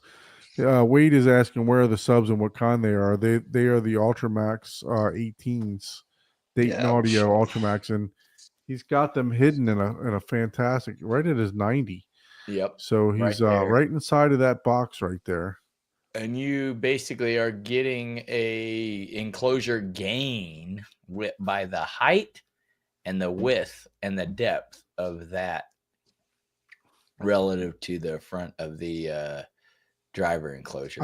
I'd be so scared somebody would sit on that ledge and kick those subs. Yeah. And you know, the thing is, you could put like grills or Yeah, you put like a know, grill things cloth or on- something on over front there. of 'em. Like not a cloth, but an actual metal grill. That Yeah. stuff doesn't affect bass. Right.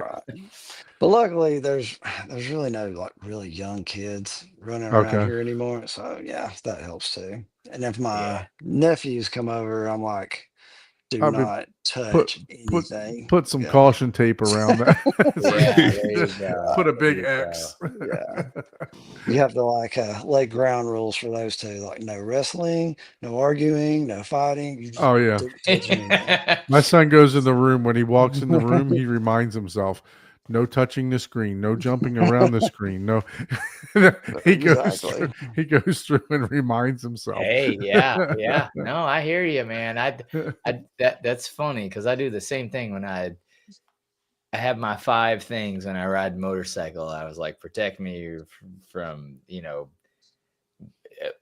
and I forget the 5 things, but one of them's myself. I'm like weather, road conditions, people, Oh god. myself. You know, myself is a big one, right? Because you get complacent, you know, whenever you do something for a really, really long time, you get Yep. like, whatever, you know. Take advantage. Like how Sometimes. many finish nails have you driven through your fingers, Matt?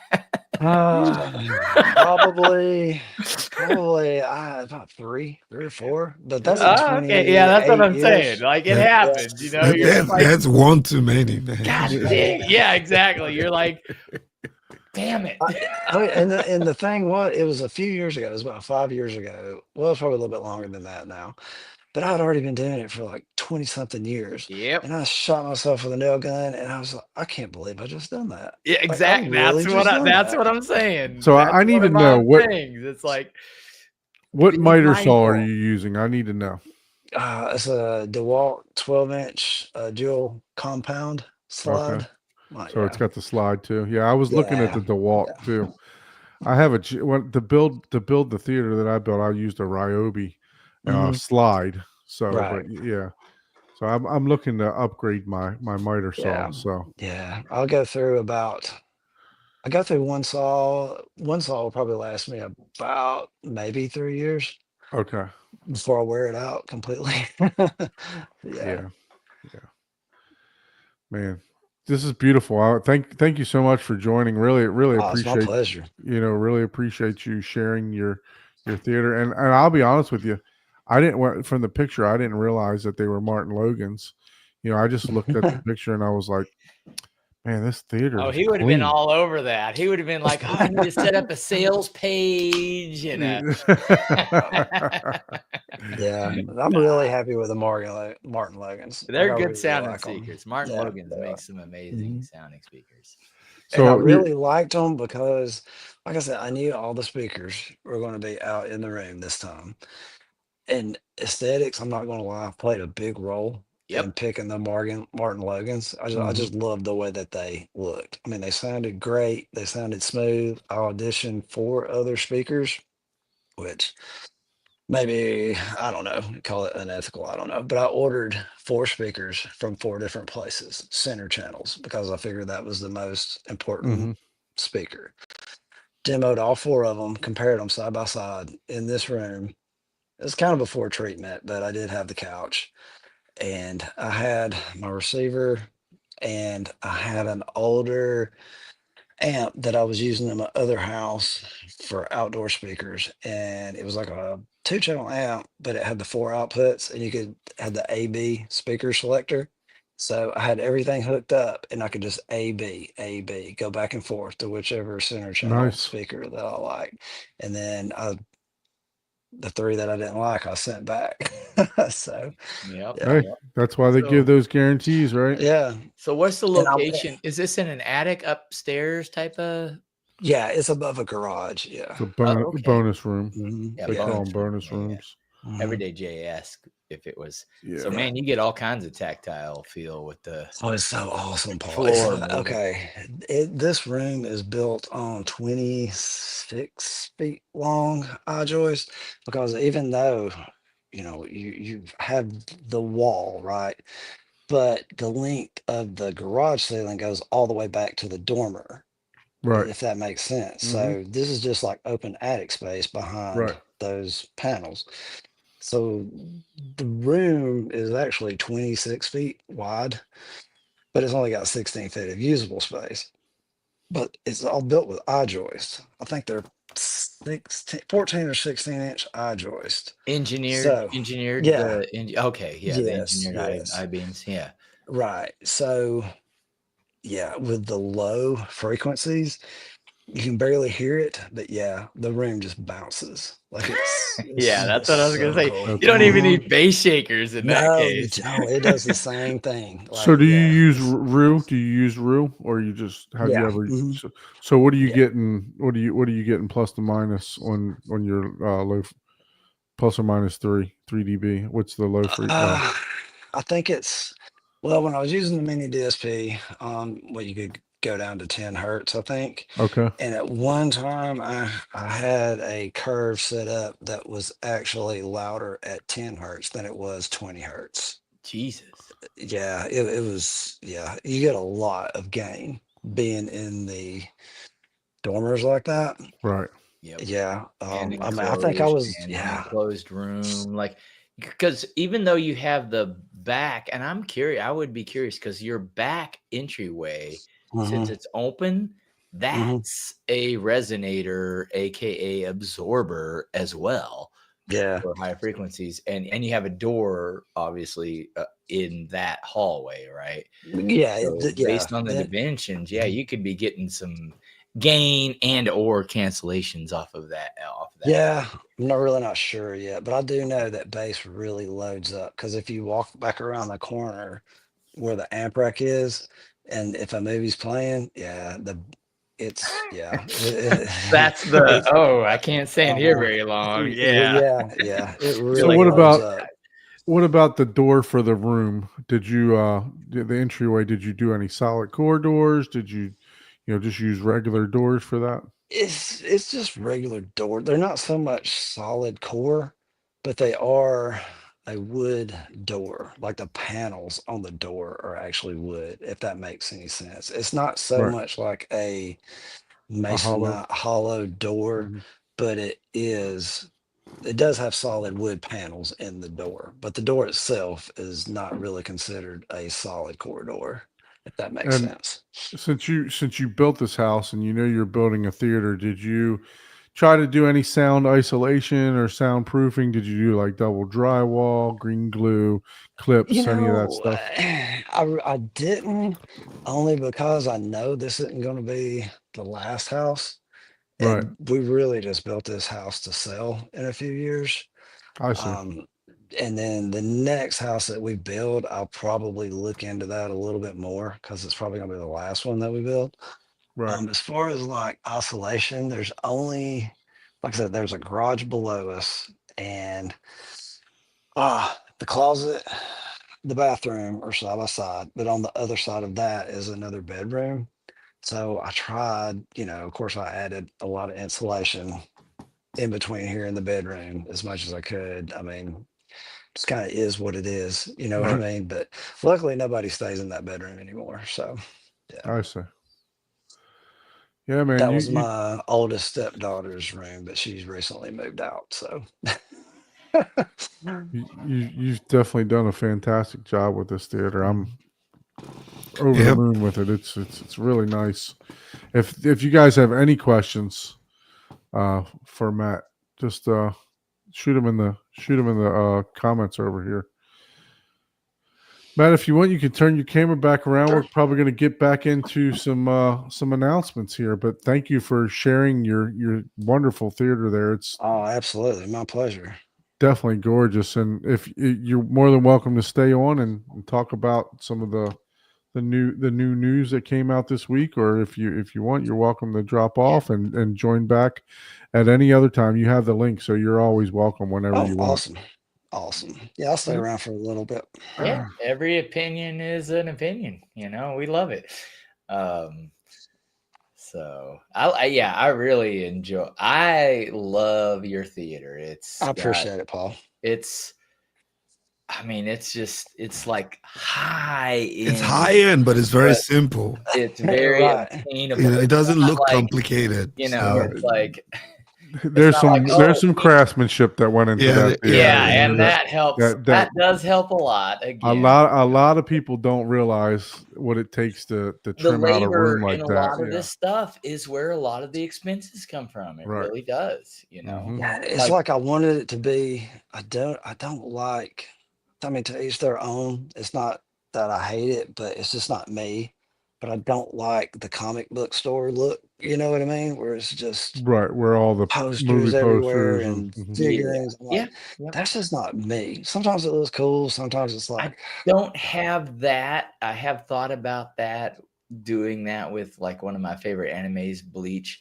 But I have always wanted like just to decor because my theater is an entertainment space. It's not a dedicated. Right. It's the living room. So I was like, man, I've always wanted, and I will do it. I'm working on probably 3D print a bunch of stuff to make it happen. But I want to do like a old school, like film reels and like make it look like there's the film, stuff going on the walls and stuff like that,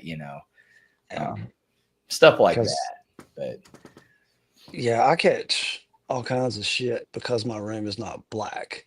Like a few times that I've posted, they were like, "You need to paint this wall black and that wall black," and I'm like, I don't want it black. yeah, You it's know like, what I mean?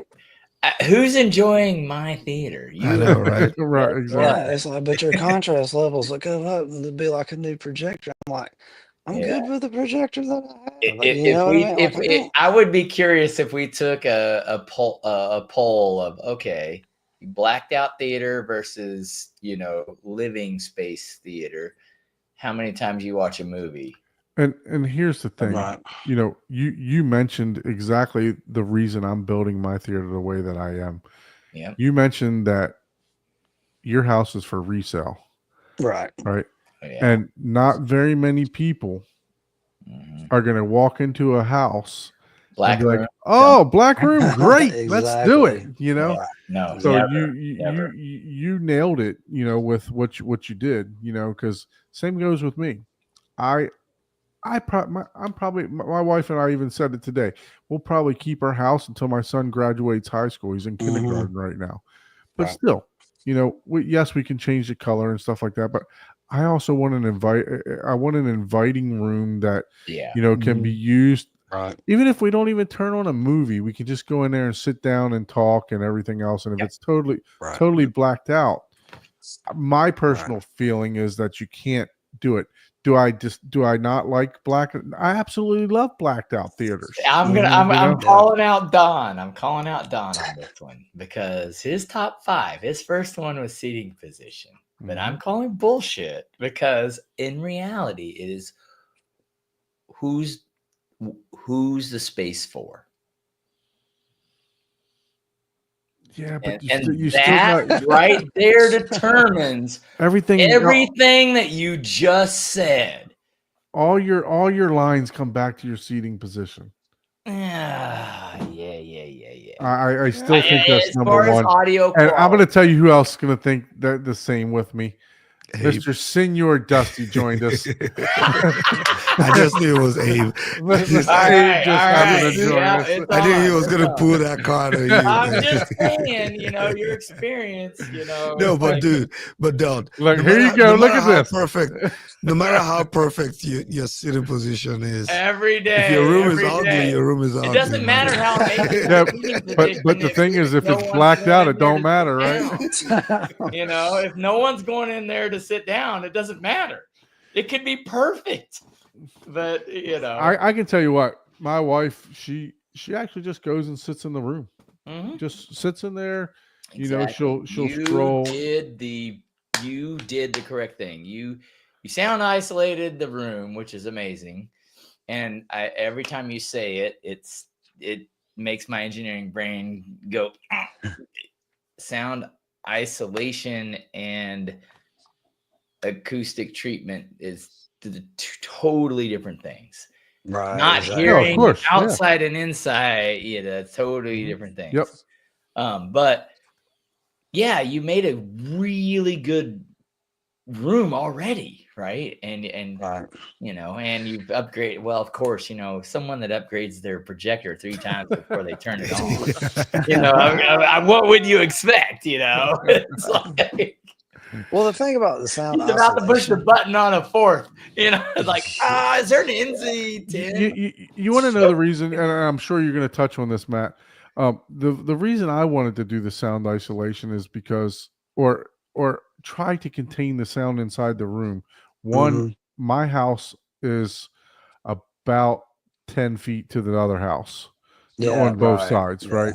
So right. even though it's made, I'm in a concrete jungle, right? My house is made of cinder block all the way up, but Mhm.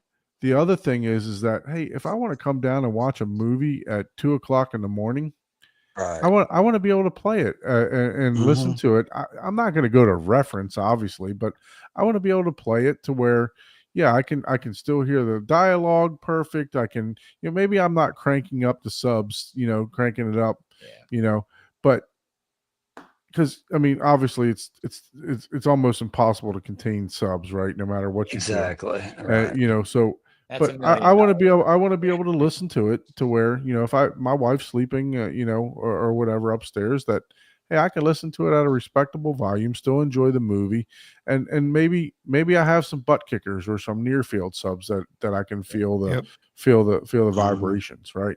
Right. So, but that's why I did what I did for as far as now if it were just me and my wife and we watched movies all the time, shit, I Right. wouldn't have did nothing. Yeah, I so would have that's did kind of absolutely nothing. You know, that's it where would. I'm at because it Mhm. seems like you have to spend a ton of money for it to help, not completely isolate it because like I say, I mean, it's Oh yeah, bass, you're not going to stop you're bass. not containing in order Yeah. to Mhm. contain base and isolate it, you're in the billions. Like Exactly. that's It's not even an exaggeration. Or But just don't have one. that's why you get friends with the neighbors. exactly. You know, You know, I will base. say that, you know, isolating the sound from the outside and stuff because Mm, my house is a garage. The front part of my theater is a garage, right? And it has soffits. And in Florida, the attic space has to breathe. You know, Right. it has to. yeah, So, or you're gonna have wreak mold. havoc on your Yeah, house, right? you're gonna Yeah. have Right. So, constant so mold. you have to. So the you know if you isolate that sound out, that's where you're isolate. You know, you try to keep that containment outside more than inside. You know what I mean? To try to keep Yeah. the outside sounds out.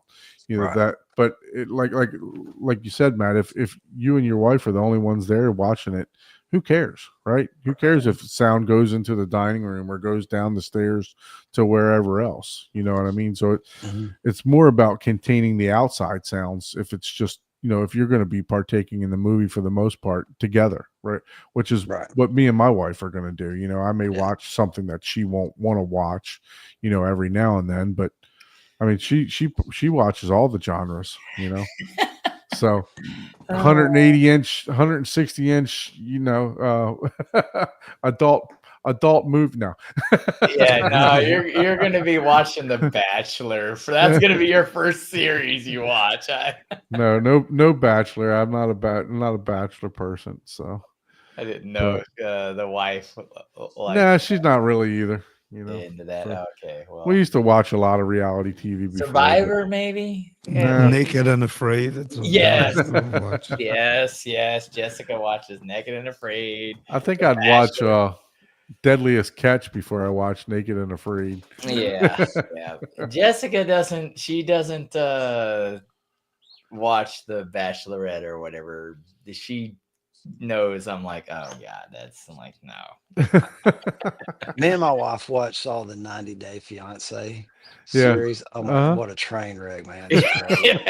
Yeah. But she knows that as a outdoors person, she can get me with the naked and afraid just because of what they do, the survival. Right. Right. Nothing to do with all the drama. I'm like, that doesn't even interest me. Like, I understand the struggle of an individual, but as far as the drama and stuff, like in between the people, throw that away. That interests me at zero. But yeah, but as far as like the survival stuff, so yeah, I'm curious and hopefully you'll be done and you'll have watched a couple things in 6 months. I want to know your cringiest. Oh, yeah. What have you watched on your 100x? I gotta go to screen Pornhub. that's You know, just I gotta go there. I can't believe I'm watching this. No, I'm Tabitha, just playing. I don't know if I'd want to see it that much. You know. I'm just waiting for the next set of upgrades to the home theater, man. Yeah. Next set of upgrades. So Because you're gonna I'm be done with this and be purchasing- like, I think I said I was going to be purchasing a NAS. So we're gonna. Paul and I looked at what I need. Not the best NAS in the world, but Not what everyone is aspiring and doing, whatever. But yeah, Right. this is what you need right here. But we also redesigned your network, or designed your network, because I'm all about ubiquity, unify. It's the Apple of networking, and I love it. And he called me and I was like, all right, fine. I was like, all right, hold on, I got time. let me look. Tell me what all you need and what you're doing. And this is we'll Paul's discuss masterpiece it. here, so I got to share this. So Yeah, I can't even we see. went ahead. you want to zoom in on it? Hit Yeah, the you got full to zoom side. see in. if I I can't can even zoom see in. my own shit. Remove that notification at the bottom, and then you Let's see here. hit that X. Because and I mean, these switches they're not cheap. He's like, it's like, all right, I'm ready. Tell me what I need to buy. And he, Don was like, you said I should buy this. And I was like, all right, yeah. I was like, but let's see what you really need. And at first, when I started the conversation, or my mental thought, I was like, well, I don't want you to buy a $400 PoE switch that then you're going to have to buy another one, down the road. So I was like, all right, just tell me all your devices, tell me all your things, whatever. And so I literally just mapped everything out. And I was like, oh, wait, what do you got? And he told me all the things that he already has. And I was like, oh, well, shit, you don't need any of this. You don't need a switch. Right. At all. So right now, with what I got, it looks like I'm going to have two ports open. One of them could be anything from 1 gig to 10 gigs, and the other will be 1 gig port. So I have 5 gig up and down through AT&T. Yeah. So the trick is going to be just getting the Ethernet from where I want it, and which is where I have it in this office where we do the podcast. Getting the Ethernet over into the rack. So Yeah, that's going to be the trickiest portion. That's I've $400 a run. I'll run you a cut. Yeah, I don't know what I don't know what kind of bracings up in the ceiling or anything like that. I mean, obviously, when I took down the other, you got to if you got to drill through multiple. It just depends on the way that the floorings ran, right? Well, But, and you but gotta like remember, I told you sometimes- too, you got to look at the possibility of doing it externally, man. Well, yeah, a lot of the times you'll run it behind trim or whatever. Like, you don't want to. You can, if you have an attic, yeah, you just run it through the attic, you Right. drop it down. But if you don't have like attic, you have I'm between the first floor and the second floor the whole way.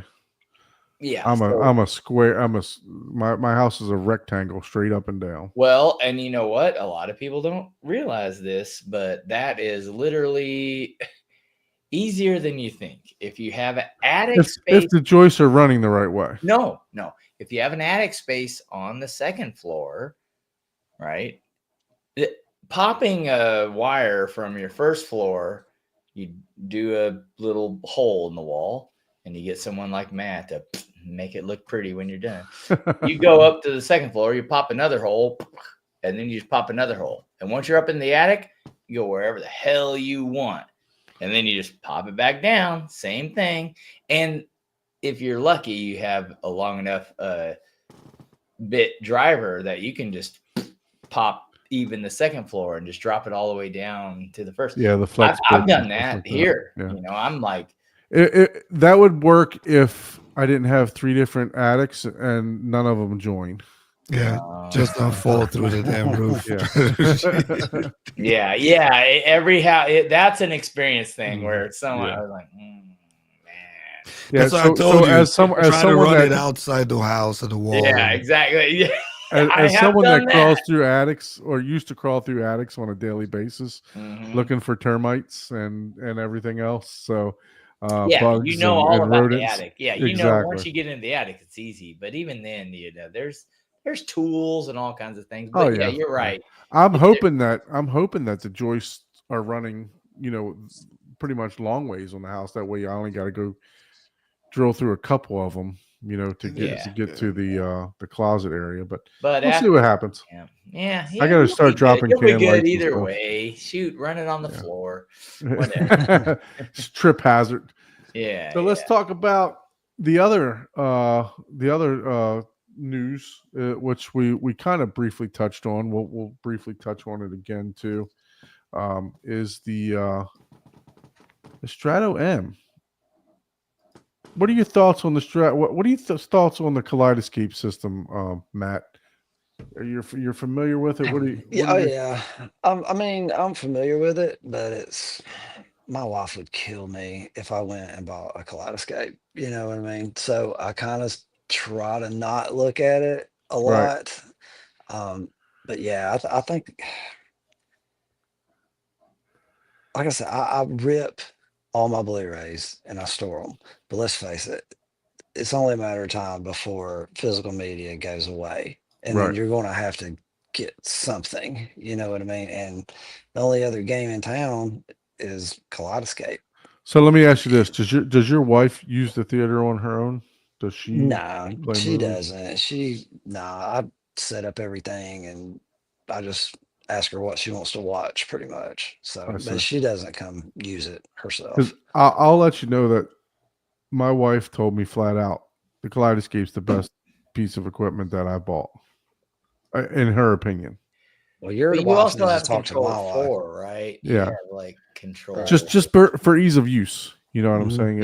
It's Right. basically like using an Apple TV, right? So just ease Yeah. of use for her, and she can turn it on. She can Right. set up movies for my son or whatever else, But she rarely watches anything without me, but only if it's like a kid's movie or Right. something with my son. But yeah, she flat out told me that it's in her opinion it's the best piece of equipment that I bought.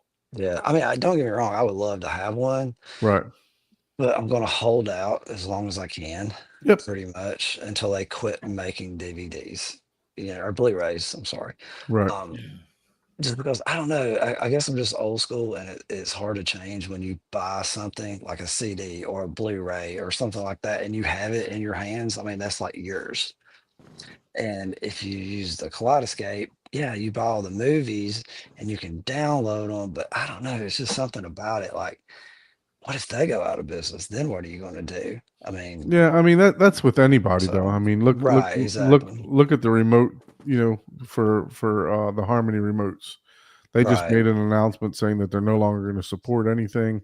Mhm. So yes, I understand that the remotes is cost way less than a Strato player, right? But Right. I mean, look, I mean, you got car companies that have gone out of business. You got Saturn, Exactly. you got, so Right. you got to live, in my opinion, you got to live for the now, not for Right. 5 years down the road. If it's Right. something that you want now, then that's what you got to live for. Yeah. Like I said, it's just a matter of time before physical media just withers away and dies. But I mean, until then, yeah, I'm probably just gonna have to hold on and search Amazon for a good deal on Blu-rays. So yeah. Or you can find yourself a killer deal on a Kaleidoscape like you found on your other stuff. That is That true. is Maybe I need to true. start They looking for that. do sell them on Yeah. Facebook. That Yep. is true. That is true. Because I bought mine used. I bought the Strato S when it was the only thing in town. It was almost $7,000 brand new, and I bought it for $3,000. So I got it for half Yeah. price. That's awesome. So, but yeah, you could always look at the used market for these two. They're very reliable. I mean, I've said it several times before on this show that it's the only thing that I can turn on and it works every single time. That's Right. inside of my rack. Right. Every single time I turn it on, it works. Yeah. So, but yeah, no. So a great announcement by Kaleidoscape. As I mentioned before, I think this is more for the travel industry. Like the cruise ships and your airplanes, and Mhm. maybe an occasional bedroom or something like that to where you're not looking for the fidelity of the of 4K, right? Or a smaller TV, to where you're not going to notice the difference between 2 and 4K. So I know Ike and Paul, you briefly touched on it a little bit. What are you, just to refresh? What are some of your thoughts on the new player? I mean, I think it looks great. Yeah, The go ahead, design is awesome. Ike. I'm going to be like the 20-minute discussion. No, I think I agree with you that it looks like it's marketed or designed for those specific use cases that Kaleidoscape has already had a footprint, right? The yachts, the big boys, the hotels, and those types of environment. And just in hindsight, when I look at the way it was even announced, right, it was kind of quiet. I think it's ready for shipping. I might be wrong, but we haven't seen any review. That's a little different from the Stratos V, right? With the Stratos V, we saw this, multiple announcements and videos and things like that. But for the M, it was just a quiet kind of post. I'm sure there were people obviously that were aware of it prior to that announcement. So maybe it's not necessarily targeted to our community, quote unquote, the home theater community. But the only difference between this and the V is the storage and that 2K versus 4K. And if you're not running a 150-inch screen, if you have a 65-inch, I think it works just well, right? Because 2K quality and your 4K, you probably won't be able to tell the difference, but I still get it, right? I think it's still the same feeling with buying a projector that was a native 4K and Fox 4K, and there was always that back and forth, and then a lot of people realize, well, sometimes depending on how well the product is designed, there's really not much difference between the Fox and the 4K, right? So it might play out this way, but again, if we haven't seen any reviews, I don't know anyone that has it hands on. We're gonna have to see what type of magic is taking place with BT 2020 Chroma 4222. Yeah, but yeah, I think it has its place. I'm not sure if it's for our community. I don't know, but the more information we get, then we'll figure it out. We'll find out. And Yeah, but it's gonna be a tough sell selling 2K for 2K. What's the MSRP on this thing? 2K. $2,000. Yeah, it's gonna be high. 1995. Yeah, same thing. It's $1,000 per K. The Strato V is Yeah. $4,000. This is Yeah, so that's why I said it's gonna be a challenge selling 2K for 2K. Yeah, no, I agree. You know, it's but like you said, like I said, I think it's more for that niche, more for the niche use, right? And even more niche use than what a Kaleidoscape already is, right? So, me Yeah. personally, I think I could be wrong. You know, Yeah. we have to see how the how the public receives it. You know, maybe more people with just living room setups Yeah. may venture into this now. You know what I mean? So, Paul, what are your thoughts, sir? Oh man, are you ready? Don, did you get all your thoughts out? I'm good, man. Go. Did you get all your Matt?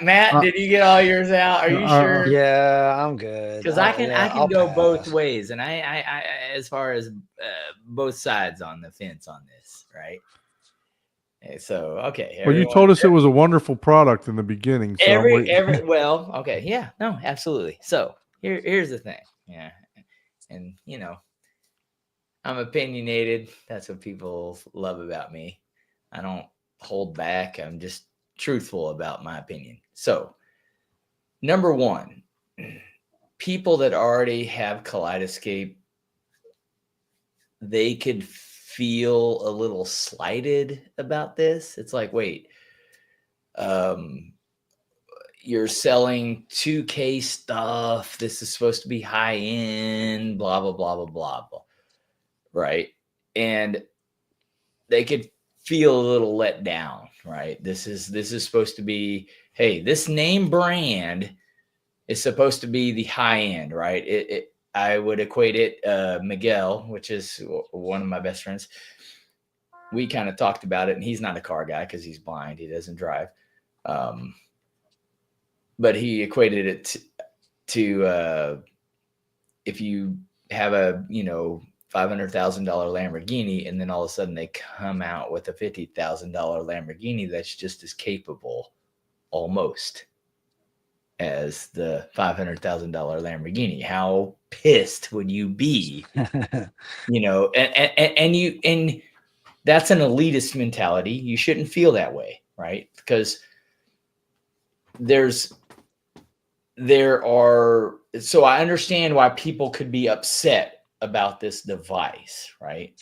But if you're just thinking, logistically and user base, to me, this is an amazing device. It really is an amazing device. And the reason I say that is because take audio, video out of the discussion. Vision science, roughly, this is just rough estimates, right? Everybody's a little different, but if you have a 150-inch screen, in order to be able to tell the difference between 2K and 4K, you have to be at least within 11 feet of the screen. And that's if you have perfect 20/20 vision.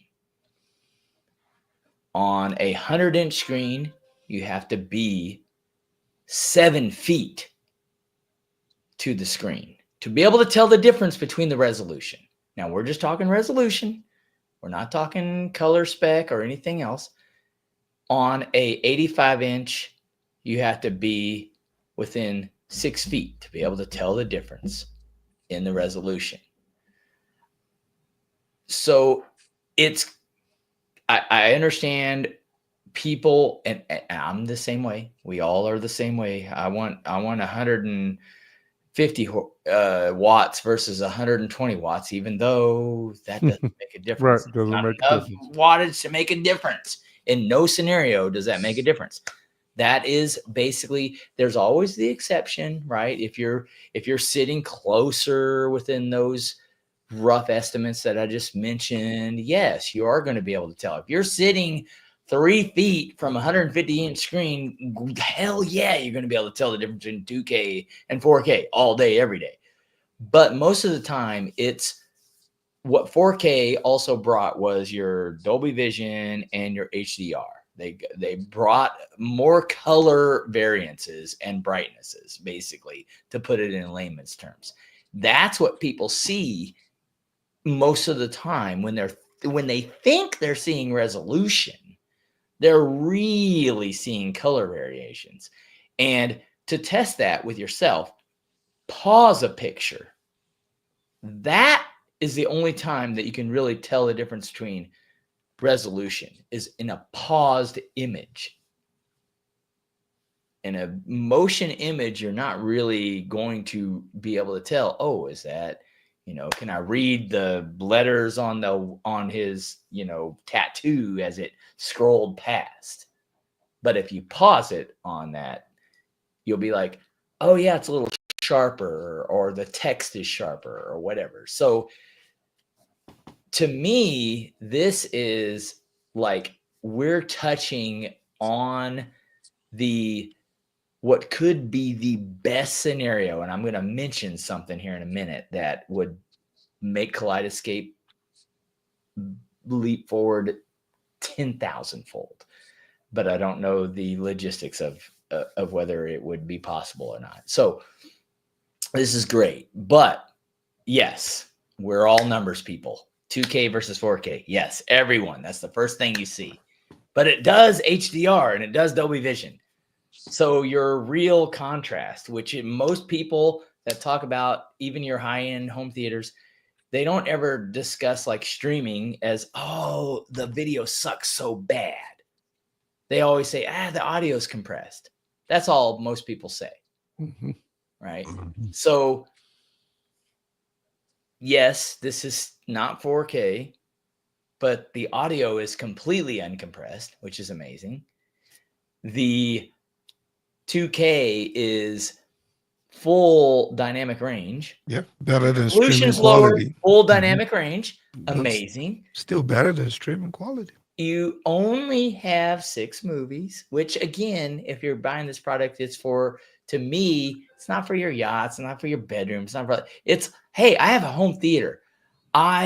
Every 2 months, I am going to watch the latest release as soon as it comes out, and I'm going to have all my friends and family over to watch the movie, and we're going to watch it in full audio quality. But at the same time, I can also say, hey, a lot of those people, Apple TV, rent it, whatever, same experience for most people. So I still get that.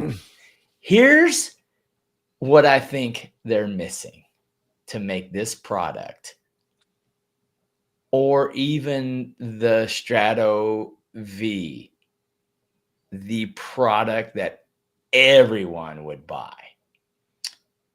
But you're going to give away your secret? It will piss people off. Since they have the mezzanine file, right? Let's say you buy the Strato V 4K. Let's get rid of this. It's only 2K, right? They are creating their own version of the file down to 100 megs, right? They're getting the 500 gig, the 700 gig file, and they're converting it to their player, right? If they said, okay, you bought the Strato V, what's your equipment? Pay an extra $200, $300, and you get access to the already MadVR Lumagen frame by frame mapped version of the file to your projected image. You will literally get the best quality capable. May not be the best quality, but it'll be the best quality that you have in your system. Oh, well, I upgraded to the JVC. Okay, you need to spend another $300 or $400 to be able to download the version of the, JVC tone mapped, version of all that. That's the only thing I think because these products are purchased for ease of use, right? And if I could buy the Strato M right now and say, but I also want it tone mapped to my Epson 6050 for an extra couple $100, I would buy one, because that would save me tons of money in Illumigen and MadVR and time. Right. And time's the biggest saving factor. You know, it's like, oh, click, bam. That is what I see, even though this product is not there. That's what I see with this. But Paul, quick question. They're taking 2K and they're bringing HDR to it, which gives you, and again, if you're gaming, you're sitting really close, you're doing all this other stuff. Yes, that everything I said is like, well, yeah, no, I can totally tell it. Well, yeah. I mean, it's all relative, right? But Paul, do you not think that we could have still gotten all of this and still had the 4K on there? I only can guess that the 4K version wasn't released on this to not piss off the existing customers and not compete with this V, right?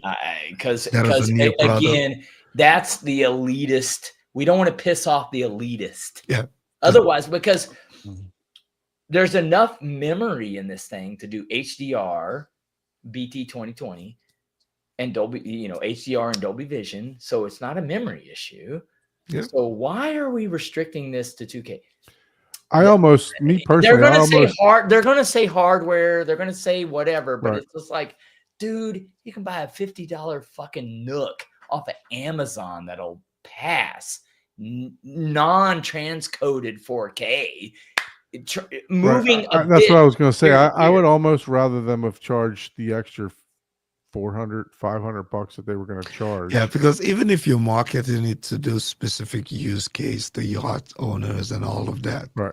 Well, so 2K wouldn't be the problem. The price point won't be the problem for that target audience. I want to be clear about the use of the yacht and the travel industry. In order to do this, you need a server. Yeah. Right. So it's not the standalone player, right? So yes, you can only have 5 or 6 movies, or whatever you're putting on you'll there. Get the multi-tier server. When you get the server, the Prime server, that's when you compare. That's when you start piecing that puzzle together on your travel.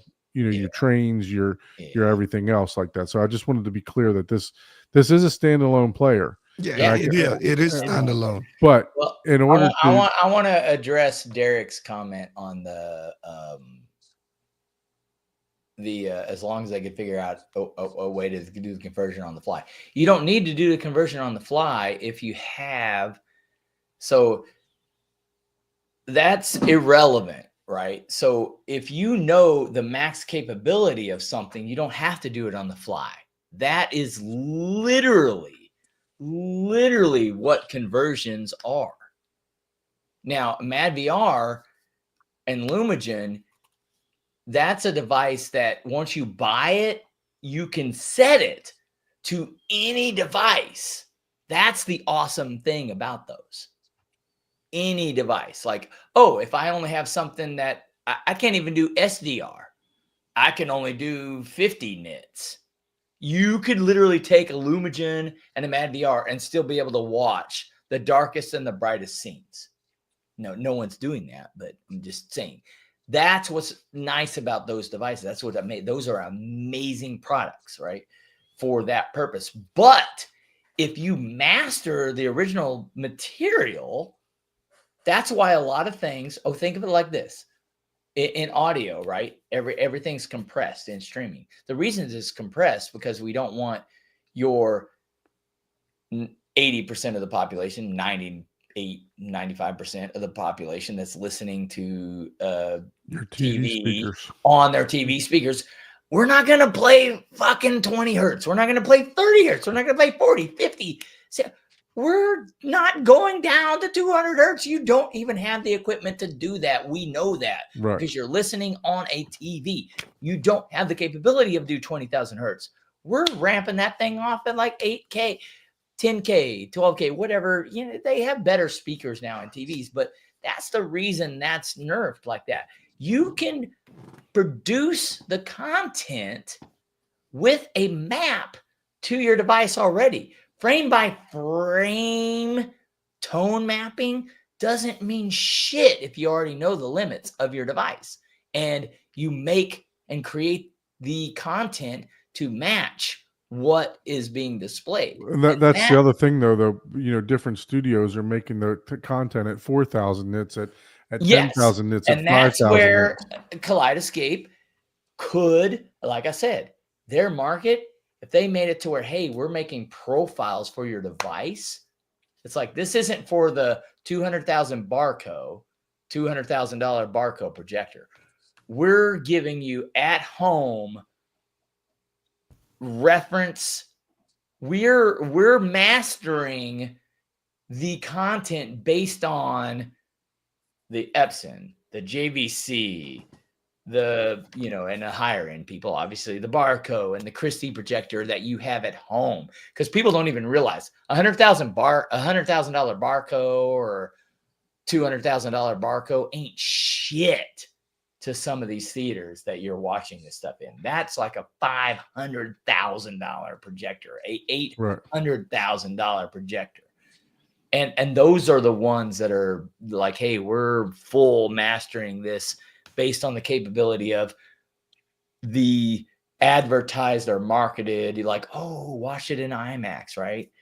If you didn't watch a movie that was an IMAX movie in an IMAX theater, you didn't not like the movie as good, right? But you didn't get the full what they mastered that movie like if you didn't watch it in a legitimate certified IMAX theater. But if you have a product that says, oh, hey, you only have a 2-3 whatever a Cinescope screen or a 16:9 screen, okay, we're going to redo it to still give you those emphasis, but keep it in the realm of your consumer products. That's worth a lot of money because it's a one-time purchase. It gives you the best experience possible. It's like, it's like audio saying, oh, this goes up to 60,000 K. Nobody can hear 60,000 kilohertz. If you got them diamond crusted tweeters, and if you got the right cable, but anyway, right? If you got the right $10,000 cable, you got the right cable riser, not the cable. That's you got to keep it off the ground. Yeah, and I do feel for the people that have spent I spent $100,000 on a Kaleidoscape. And I have the best. And now, wait a minute. Well, now people may think Kaleidoscape is a streaming device with this device. So I hear that, right? And there are situations where, you're right. But at the same time, I absolutely love this particular device. I think from a spec standpoint, all the mid range, they should have done the high end. And then this one, not all these, mid. From a specs point, it has all the bells and whistles that even the Stratus V has. I just think, look, you could have just still given us 4K. It will be interesting to know what the reasoning. Yeah, what the reasoning is. I would think that if you want to charge me $500 more for the 4K chip, just charge me the $500 more. Well, that's just it. There's no 4K. The 4K. Okay, resolution has nothing to do with the chip. There's no chip. There's nothing. This is literally ones and zeros. You're correct. We understand. Memory. So, Paul, we understand we understand the technical specs. We're just speaking about just the everyday consumer, right? Mm-hmm. In reality, it's tax season. The average guy that has 2K, I don't know why this doesn't do 4K. Yeah, that's it. That's what I'm saying. I do not know why. There is no reason. I know Kaleidoscape's going to say it's because of the hardware capability, blah blah blah blah blah blah. Dude, I can get a P3 processor with enough memory from 20 years ago to fucking pass 4K.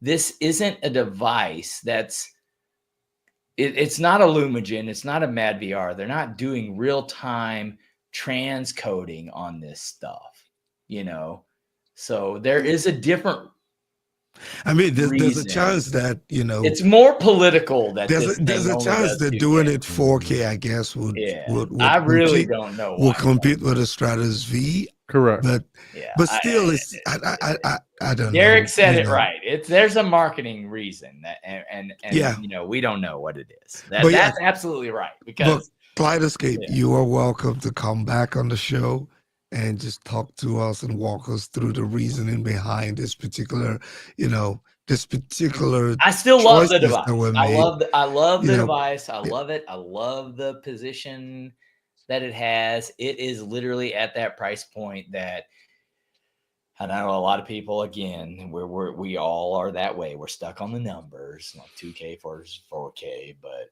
I sit 14 feet away from my 150-inch screen.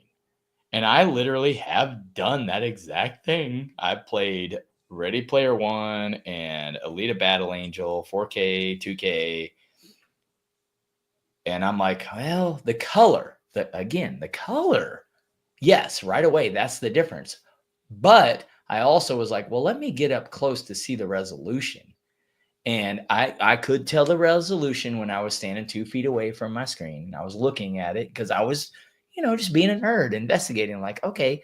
But I realized, oh wow, it's really the color. And that, again, that's what I love about this device. But yeah, I agree with everyone that says 2K. I get it. Just for the number alone, people are going to be like, nope, not, it's only 2K. Yeah, because I mean, if people have to ask, just like Wade put in the chat, right? When you have to ask certain types of questions, it can just deter someone right away. Mhm. Like I can get a legitimate question that says, why only 480 gigs memory, right? That's way different than saying, wait, 2K in 2025? Like, so, but yeah, I think they would have to explain this one. I was talking to Ton, and we were talking technical stuff, and it was like, oh, memory, blah, blah, blah. And then the more I thought about it, it's like, well, wait a minute. If it can do friggin' BT 2020, it's not a memory. It has enough memory to do 4K. It's not a memory. Right. Like, but maybe I'm wrong. Maybe that is what it is. Maybe that's the reason, Hey, we're gonna try to get welcome them back on the show. Get them back on the show. We'll try to get back their position on show. this. I love the device. This is probably my one of my favorite, because again, like I mentioned, even the Strato V, I was like, I love the idea of it. It's just a little bit out of the average enthusiast price range, and to get like, oh, I'm able to do lossless audio and really good. And that's the killer, right? Like lossless video, it at home on like either release date or a little bit prior, depending on the, deals that they have with the production companies. And but again, it's pretty cool. Again, like I said before, I may never be a K-Scape person because I am an engineer of, God, I don't even want to say how many years. Gray years, right? So look, I think that this look, while I understand this argument that it's to differentiate from the V, you can still make it 4K and differentiate from the V. It's in the name. It's still M. You can still call it a Stratus M 4K, and people know it's not the V. So it's still not, I mean, it's still not, it's like Sony making a TV and saying we want to separate, or the LG, we wanted to separate the C4 from the, Yep. the G4. So let's make one Yeah. 2K and make one 4K.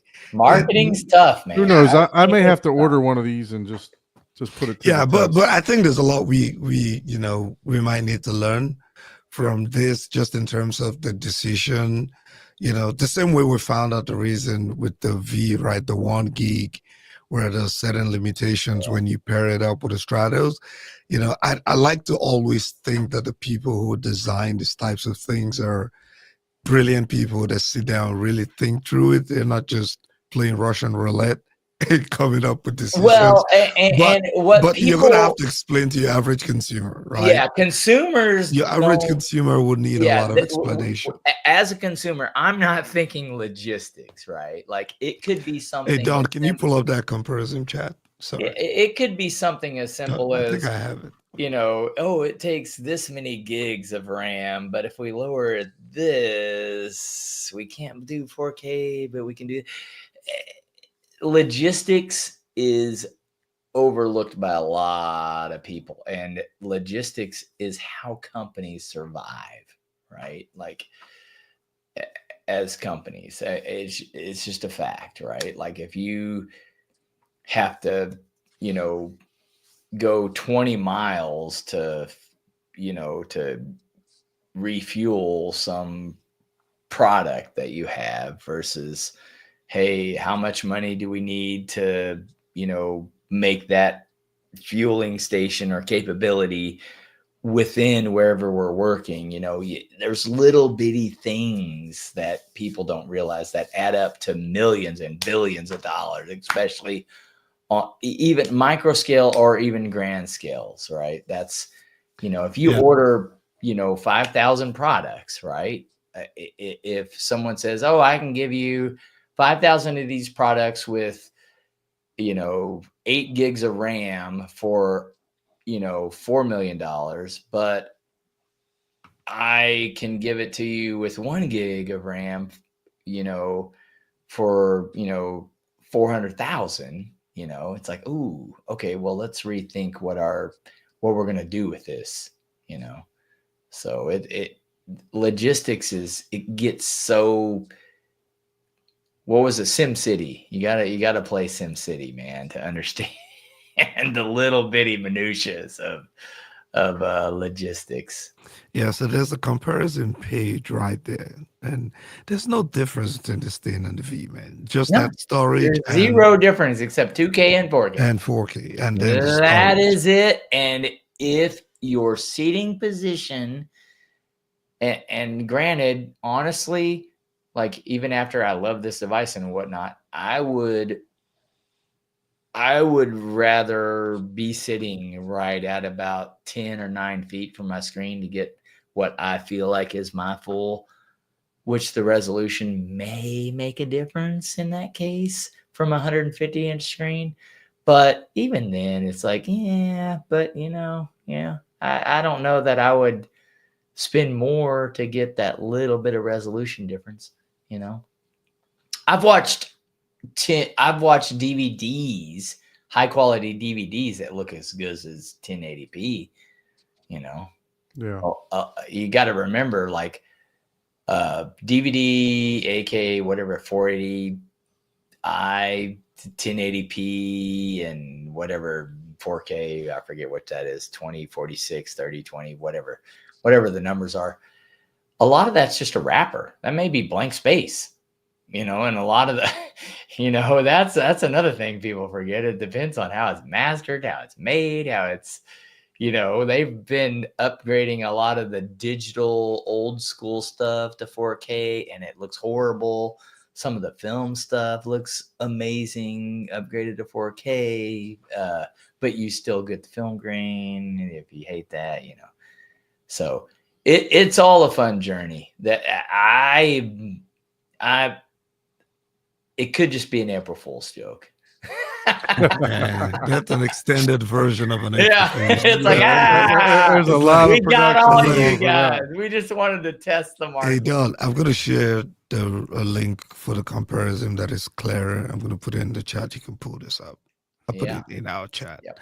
But Yeah, pull that link up. That has a better contrast for the comparison.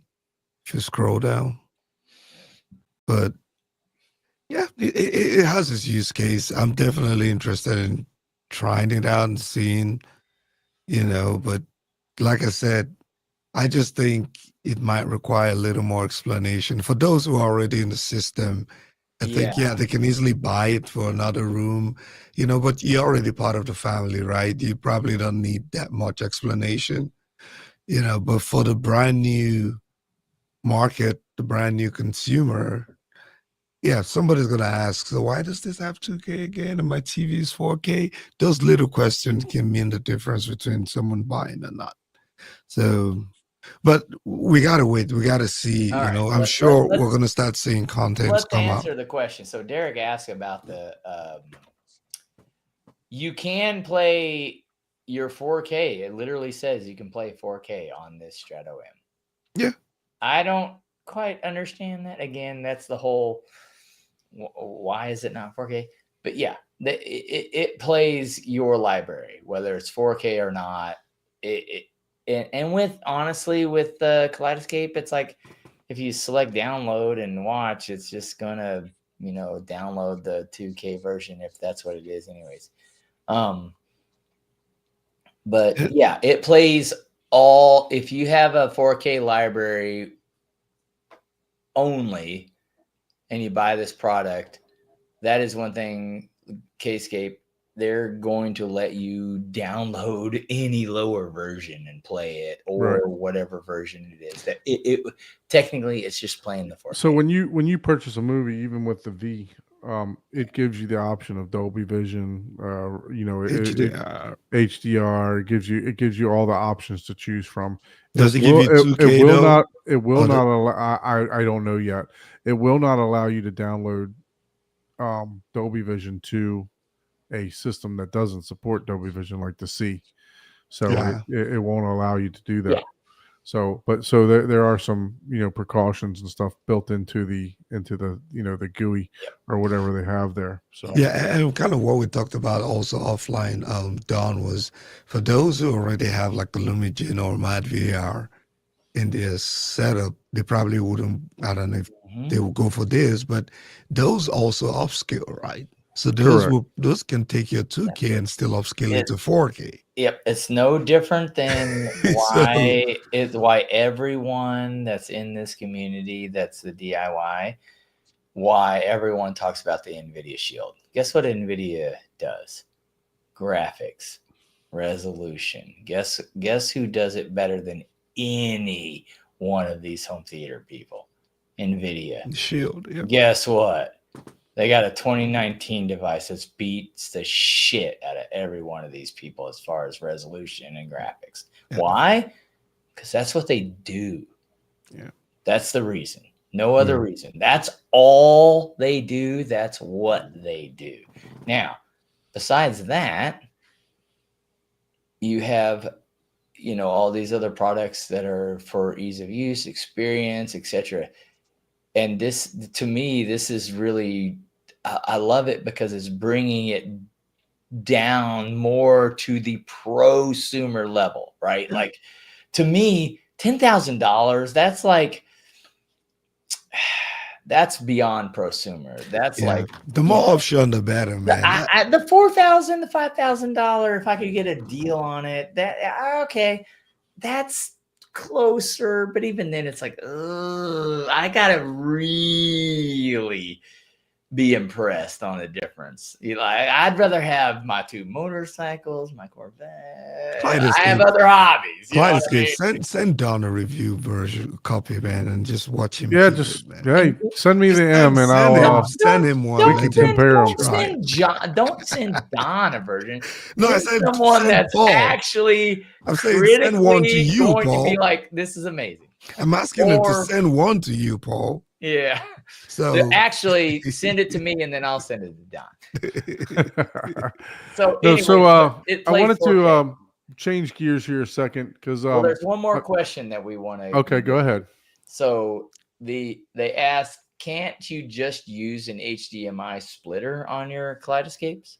So in all the CEDIA and everywhere else projector shootouts and all that, they use a kaleidoscope and they use a splitter. I will tell you that when I hooked up the Strato V to the Elgato screen, to the 4K uh, device that records the screen, it shut the device down. So I know I've seen them use the splitter to do comparisons. I don't know what model they used to do it. Or if they Right. unlocked something. But yeah. So You basically the answer to the question is yes, you absolutely can. If you are full, like you have your Strato, whatever, in a data closet, right? And you have a high-end HDMI muxer that, hey, yeah, you can play it on 10 TVs at once. You can play it on, one or whatever. But it's not like your AVRs. The easiest thing is if you have an AVR that has 2 HDMI outputs, zone 1, zone 2, yeah, it's going to work. But now you're talking integration stuff, right? Because you can't, well, not only that, but you're watching the same movie. Yeah, exactly. That is one of the things. Yes, it is limited to, yes, if you are only you and you have 5 rooms and you're like, whatever, 5 different, group friends in your rooms, and you're like, I just want to hang out with them tonight, whatever. That, yes, you can do each themed room. Like if you have a Harry Potter room and a Lord of the Rings room and you want to watch Lord of the Rings and Lord of the Rings, yeah, absolutely. You can make your no different than stretching an HDMI cable from your player to each room with a physical device. But you are limited to the quality of a splitter because it's not just a matter of, oh, hey, 2 wires, right? There's signing, there's sync. Yeah, I can tell you when I hooked this Power up to that Elgato and I get a pressed cheap play and one, tried to it can record look it, like trash. it shut it down instantly. Yeah. And if it's not able to even get the basic sync, mm-hmm. It'll look like shit. And Yeah, some it of shut it them down. don't pass it. If you have a splitter, each one of the outputs has to have basically the decoder, if you would, for HDMI signal in order to pass the full and it's not, maybe not even decoder is probably the wrong word, but it has to be able to take that original signal and pass it. And if you take a signal of any kind, right? If you take one speaker, if you take, your amplifier and you connect the speaker up to it, that's 8 ohms, right? That's 8 ohms. If you connect another one up to it, that's 8 ohms. Now the amplifier is seeing a 4 ohm load. That requires Depending on how you wire it. Yes, but in HDMI, it's always parallel. So that's why I'm going to explain it this way. So in order to get both of those speakers to be able to play at the same level and the same amplitude and power, your amplifier has to be able to produce twice the power all of a sudden. Right. And that's where HDMI signaling, yes, you can absolutely use a splitter. But the problem is everything is going to be in parallel. So the device that's doing the splitting has to be able to create the amplitude to provide the same power of signal to each one of those devices. It's all digital, right? But it's still voltage, right? Yeah. So it's still voltage. But yeah, I want to show fun definitely. conversation. Yeah, definitely. We'll definitely get back to this. I want to talk real quick about. So we had Abe come on a couple weeks back. He came on the show and he was talking about a theater that he was building and pre-wiring, and we were having a little difficulty getting to the photos, so it actually went to my spam folder. So I just wanted to share, some stuff that 3D Square is doing. They did a pre-wire for one of our listeners, so I wanted to share that for what they were doing.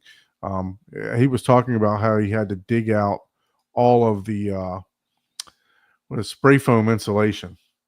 So I'm going to go ahead and show some of this. Let's see, share. So this is the room that they're redoing for one of our listeners for 3D Squared. We'll just power through these real quick. So as you can see, all the pre-construction brackets for the speakers and all the wiring. As mentioned, they had to dig through a lot of this spray foam insulation. Ugh. Yeah. So yeah, you can see they like tunneled it out here. That doesn't look like fun, I can tell you that. Abe will probably tell you it wasn't very much fun, but yeah, so I think they were there for a couple days getting this pre-wire done. So just wanted to show some of the craftsmanship that 3D Sound is doing. You know, if you're interested in getting them to help you out with home theater build or pre-wire or something like that, by all means, give them a shout. Yeah. Did Paul disappear on I us? don't know. Nah, he had to take a break. He'll be Oh. back. So one last thing, Sony. Did you hear the Sony news? I know, right?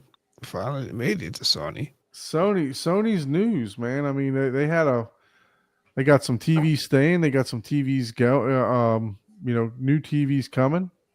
A 98-inch Bravia 5 for a good price. They got a new Sony projector.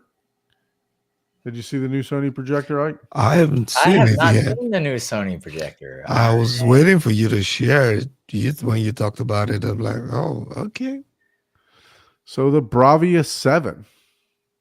What is it? $70,000? I think it's the price of like the NZ8 or the other one. So it's like 15, 16,000 in that price range, somewhere in there. Wow. Yeah. So 22 up to 2200 lumens, 38 by 40 native native 4K.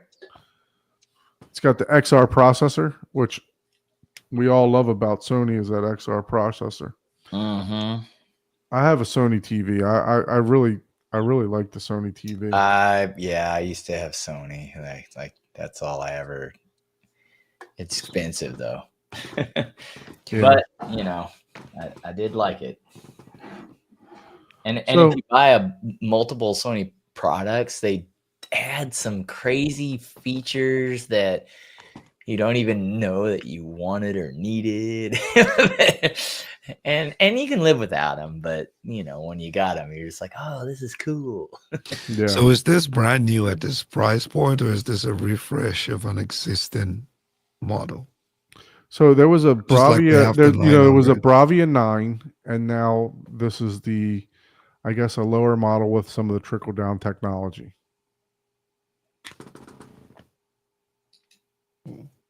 Is what I'm gathering from it. Yeah, it's an interesting launch just to release only that particular one. I guess there was a gap in the price point Right. that Right. this had to fill, right? Mm-hmm. And then they also came out with a bunch of new TVs. They have the Bravia 5. They have their OLED, which was the Bravia 8, is now going to be the Bravia 8 Mark II. It's going to be a little bit brighter. They're still calling the Bravia 9 their flagship, which is a mini LED, which is also, that's what the Bravia 5 is a mini LED also. Let's see if I can share this. So the flagship is mini LED, but the one before it is an OLED. Mm-hmm. Mm. So they're coming out with in 2026. There's going to be a new technology of We're going by numbers, so they're getting higher end QLEDs, and they can do higher numbers. I like and that's exactly what the what is that? The newer model, the Mark II, is a new panel, for the 8. It's not the OLED, the Q. I think it's a QLED that they're using for the Mark 8 now. That's the Bravi 8 II. Let's see. Yeah, QLED. The cutie. QD OLED. is what they're using. That's the newer thing because it gets way brighter. And honestly, in most scenarios, in most locations and people, it's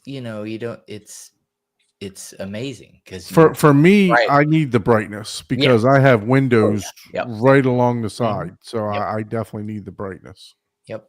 Nope. Absolutely. That's the reason why I haven't purchased an OLED yet.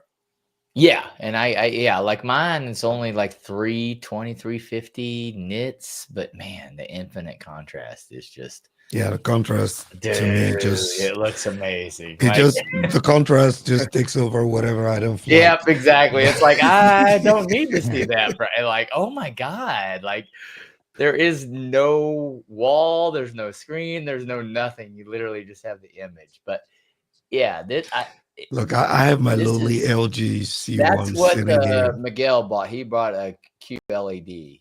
Oh, okay. Yeah. Mm-hmm. I have the C1 sitting right here, and I still don't know why I would want to upgrade it. Yeah. Besides the brightness and like it's still an OLED, right? It's still Well, and my use case, it's my office. How bright do I want it in my office, right? Yeah, exactly. Me, I'm more of a like monitor size. I'm like, do I want to upgrade size? Or... Yeah, I can't do monitor size. I'm thinking of upgrading my monitors, man. I need honestly, I need a smaller monitor so when I do screen share, people don't have to zoom in. I need like a you third. still have 20/20 vision, man. These days, I need something bigger. So Matt, what kind of TVs are you running in your house, Matt? In the bedroom, I still have an LG from several years back. You know how when you get new TVs and you shuffle everything around. Oh yeah. But we a couple of the TVs from the old house ended up on the back porch. The one that I had in my living room, it was a LG, I forgot the model number, 65-inch OLED. It made it to the bedroom. When we were moving in the house, we were having to buy furniture and buy this and buy that. So we just went to Sam's Club and got like a 75-inch LG edge lit piece of crap, pretty much, just to put up there.